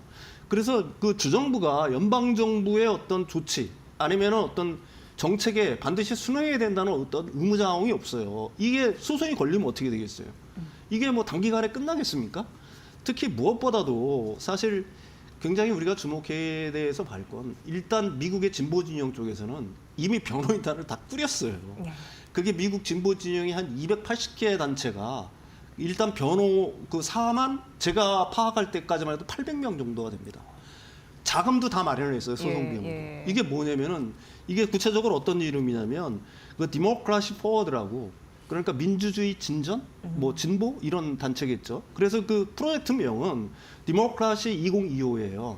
그래서 트럼프가 이 가령 임신 중절이라든지 의료보험이라든지 기후변화라든지 어떤 환경보호에 반하는 정책들을 갖다가 진짜로 쓰게 되면은 우리는 언제든지 저지한다. 예, 저지할 준비가 돼 있다. 그리고 네. 소송전을 벌일 준비가 돼 있다. 그래가지고 벌써 그걸 다 준비하고 있는 상태거든요. 사실 우리가 좀 망각하고 있는 게 있는데 어떤 최고 권력자가 되면은 세상을 마음대로 바꿀 수 있을 거라는 어떤 측들을 갖다가 굉장히 많이 합니다. 네. 그러니까 제가 거듭 얘기하지만 사실 그건 거의 불가능한 거예요. 우리가 트럼프 일기 때도 자꾸 우리는 나침판이 있잖아요. 트럼프 일기 때 어땠나를 갖다 돌아보면 되는 거거든요. 트럼프 일기 때도 우리가 세상은 벌벌벌 떨었어요. 사실 주식시장부터 시작해가지고 그렇게 질렸었잖아요. 근데 과연 트럼프 일기 때 세상에 어떻게 얼마나 큰 변화가 있었느냐. 특히 우리나라에 미치는 영향이 얼마나 컸었느냐 한번 돌이켜보라는 얘기죠. 방위비 올려준 거 있어요. 그다음에 FTA 협상을 갖다가 재협상을 요구를 해서 재협상했습니다. 그다음에 뭐 그 세탁기, 철강에 대해서 일종의 보복 관세들이 약간 있었죠. 예. 그렇지만 그 나머지들에 대해서 우리나라 경제에 어떤 큰 타격이 있었는가를 갖다가 한번 곰곰이 생각해 볼 필요가 있다는 거고요. 지금 트럼프 인스팀이라는 거는 지난 시간에도 내가 그 로이터 그 문건에 대해서 로이터 보도에 대해서 얘기를 했지만 인스팀에서는 사실 어떤 얘기들도 오고 갈 수가 있어요. 예. 그리고 그건 뭐 문서로 남을 수도 있겠죠. 사실 그렇지만 그런 문서 자체들이 반드시 어떤 정책으로 실현될 거냐 아니면 현실화될 거냐라는 거에 대해서는 의문의 여지가 있다라는 얘기를 하는 거고요. 무엇보다도 이번 안건의 주안점은 뭐냐. 미국의 그 배터리라든지 핵심 광물이라든지 자동차에 필요한 어떤 핵심 부품들 같은 경우에는 미국은 국가안보적 차원에서 이를 다루겠다라고 하는 거고 그러기 위해서는 우리가 경제적으로 좀 피해가 가더라도 중국산을 포함한 적대국의 어떤 이 미국의 어떤 유입 아니면 그 지배 상황을 갖다가 그냥 놔두지는 않겠다. 우리 자체적으로 공급망을 건설하겠다. 그걸 갖다 권고한다는 내용이 담겨 있다는 겁니다. 예, 예. 그렇게 시청자님들이 로이터 통신의 이런 속보나 연합뉴스의 뭐 속보나 이런 게 나왔을 때 이해가 쉽지 않았을 텐데 네네네. 그래서 윤석 전 평론가님이 저희는 꼭 필요한 것 같습니다. 이렇게 내면을 잘 파악해 주시고 어쨌든 그 안건을 통과하려면 그 수많은 과정, 소통의 과정이 있는데 그렇죠. 트럼프 대통령이 강력한 지도자의 이미를 갖고 있어도 혼자 다스리는 세상이 아닌 만큼 그렇습니다. 우리가 예. 좀 간과하지 말아야 될 너무 쫄지 말아야 할 네네네. 그런 요소는 반드시 있는 거고요. 또 그 보조금 이런 이슈 같은 경우에도 단기간에 큰 이상은 없다. 네네네. 그 이유가 될 거니까 네네네. 그 미리 당겨서 쓸 가능성도 네네. 있고 이런 부분 잘 보시고요. 어쨌든 트럼프 당선인도 사업 과정 기질을 갖고 있기 때문에 무엇보다도 여러 가지 이해관계를 생각하겠죠. 네, 그런 당연히 부분에서 그렇습니다. 예, 예. 한국 거의 이제 실익을 챙길 그런 것만 좀 집중해서 좀 봤으면 좋겠다 이런 생각이 들었습니다. 자, 오늘 대담한 대담 12월 FOMC 분석과 더불어서 윤석천 평론가님의 그 시각으로 바라본 또 우리 산업 트럼프 2.0 시대에 아주 잘 들었습니다. 고맙습니다. 네.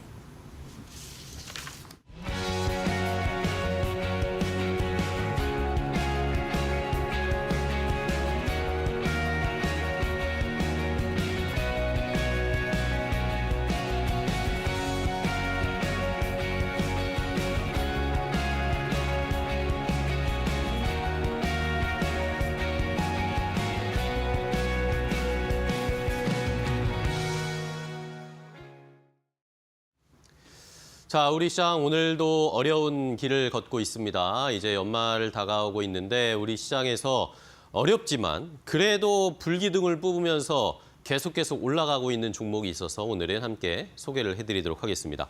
자, 미국 시장에서는 오늘 새벽에는 테슬라가 많이 떨어졌지만 테슬라가 계속 고공행진을 펼쳤죠. 미국에 테슬라가 있다면 우리 시장에는 삼양슬라가 있습니다. 삼양식품의 흐름을 함께 확인해 보도록 하겠습니다. 자, 삼양식품 오늘 전반적으로 오늘 시장이 안 좋을 거다라고 예상을 했는데 그래도 삼양식품은 좀 올라갈 것 같았거든요. 저는 그런 느낌이었어요. 그래서 차트를 개장하고 나서 딱 캡처를 했는데 자, 지금 제가 개장하고 나서 9시 2분이네요. 9시 2분에 제가 캡처를 했는데 지금 얼마인 줄 아세요? 더 올라갔습니다. 77만 원대까지 올라갔어요. 거의 10% 가까이 상승세를 나타내면서 52주 신고가뿐만 아니라 역사상 최대 금액 오늘 찍었습니다. 삼양식품은 테슬라처럼 고공행진, 신고가 행진을 펼치고 있습니다. 자, 여기에다가 플러스 알파로 S&D 아시죠? 이 삼양식품 불닭볶음면의 소스를 공급하는 업체 S&D는 오늘 상한가 근처까지 올라가면서 어려운 시장에서도 힘을 내고 신고가 행진을 펼치고 있는 상황입니다. 자, 왜 그럴까요? 여러분들 다 아시다시피 삼양식품 불닭볶음면이 지금 없어서 못 파는 지경에 이르렀답니다. 공장에서 아무리 만들어내고 있는데 해외에서 지금 우리도 달라고 하고 있는데도 공급을 못하는 수준에 이르렀습니다. 자, 삼양식품의 수출 추이를 보겠습니다. 자, 일단 2016년에는 수출의 금액이 930억 원 정도밖에 차지하지 않았습니다. 그런데 불과 한 7년 정도, 2023년 작년에 보시는 것처럼 10배가 넘게 증가했습니다. 8,100억 원 가까이 수출을 작년에 했고요. 올해는 일단 4분기까지 집계가 안 됐잖아요, 연말까지. 3분기까지만 봤을 때도 지금 거의 1조 가까이 수출을 하고 있습니다. 작년에 수출했던 것보다 지금 3분기까지 수출한 게 훨씬 더 많고 4분기까지 포함된다면 수출액이 1조 당연히 넘어가겠죠. 자, 이 수출 비중을 봤을 때도 매출에서 비중도 지금 78%대까지 올라왔습니다. 그러니까 해외에서 불닭볶음면을 달라고 아우성을 치고 있는데 그 비중이 점점 늘어나고 액수도 점점 늘어나고 있다는 겁니다. 자, 이렇게 K라면 불닭볶음면이 인기가 있다 보니까 이제는 이 국내 공장에서 만드는 데 한계에 다다랐다는 겁니다. 이러면서 얼마 전에 삼양식품이 공시를 했죠. 중국에다가 생산 공장을 만들겠다. 결단을 했습니다. 자, 이렇게 싱가포르에다가 법인을 만들기도 하고 생산 공장은 중국에다 짓겠다라고 이야기를 했는데 자, 일각에서는 아니 미국에다가 공장, 미국에서도 많이 팔고 있는데 미국이 아니라 왜 중국에다가 공장을 짓느냐 이렇게 약간 의문을 가지시는 분들도 있더라고요. 그런데 자, 보시죠. 미국과 중국에서의 이 삼양식품의 매출 추이를 보면 빨간색이 중국입니다. 중국이 훨씬 더 액수도 많고 증가율도 높고 물론 작년과 올해는 미국 쪽에서의 증가율이 더 늘어났지만 어쨌든 많은 비중을 중국에서 팔고 있다라는 겁니다. 그렇기 때문에 미국에서는 공장을 지면 인건비 문제도 있고 여러 가지 문제가 있기 때문에 중국 쪽에 오히려 진출을 해서 중국을 집중 공략하겠다라는 그런 의도가 드러나는 결정이었습니다. 자, 그렇다면 이제 투트랙으로 갑니다. 삼양식품은 중국 공장은 이제 2027년 1분기 정도의 완공 목표를 하고 있는데요.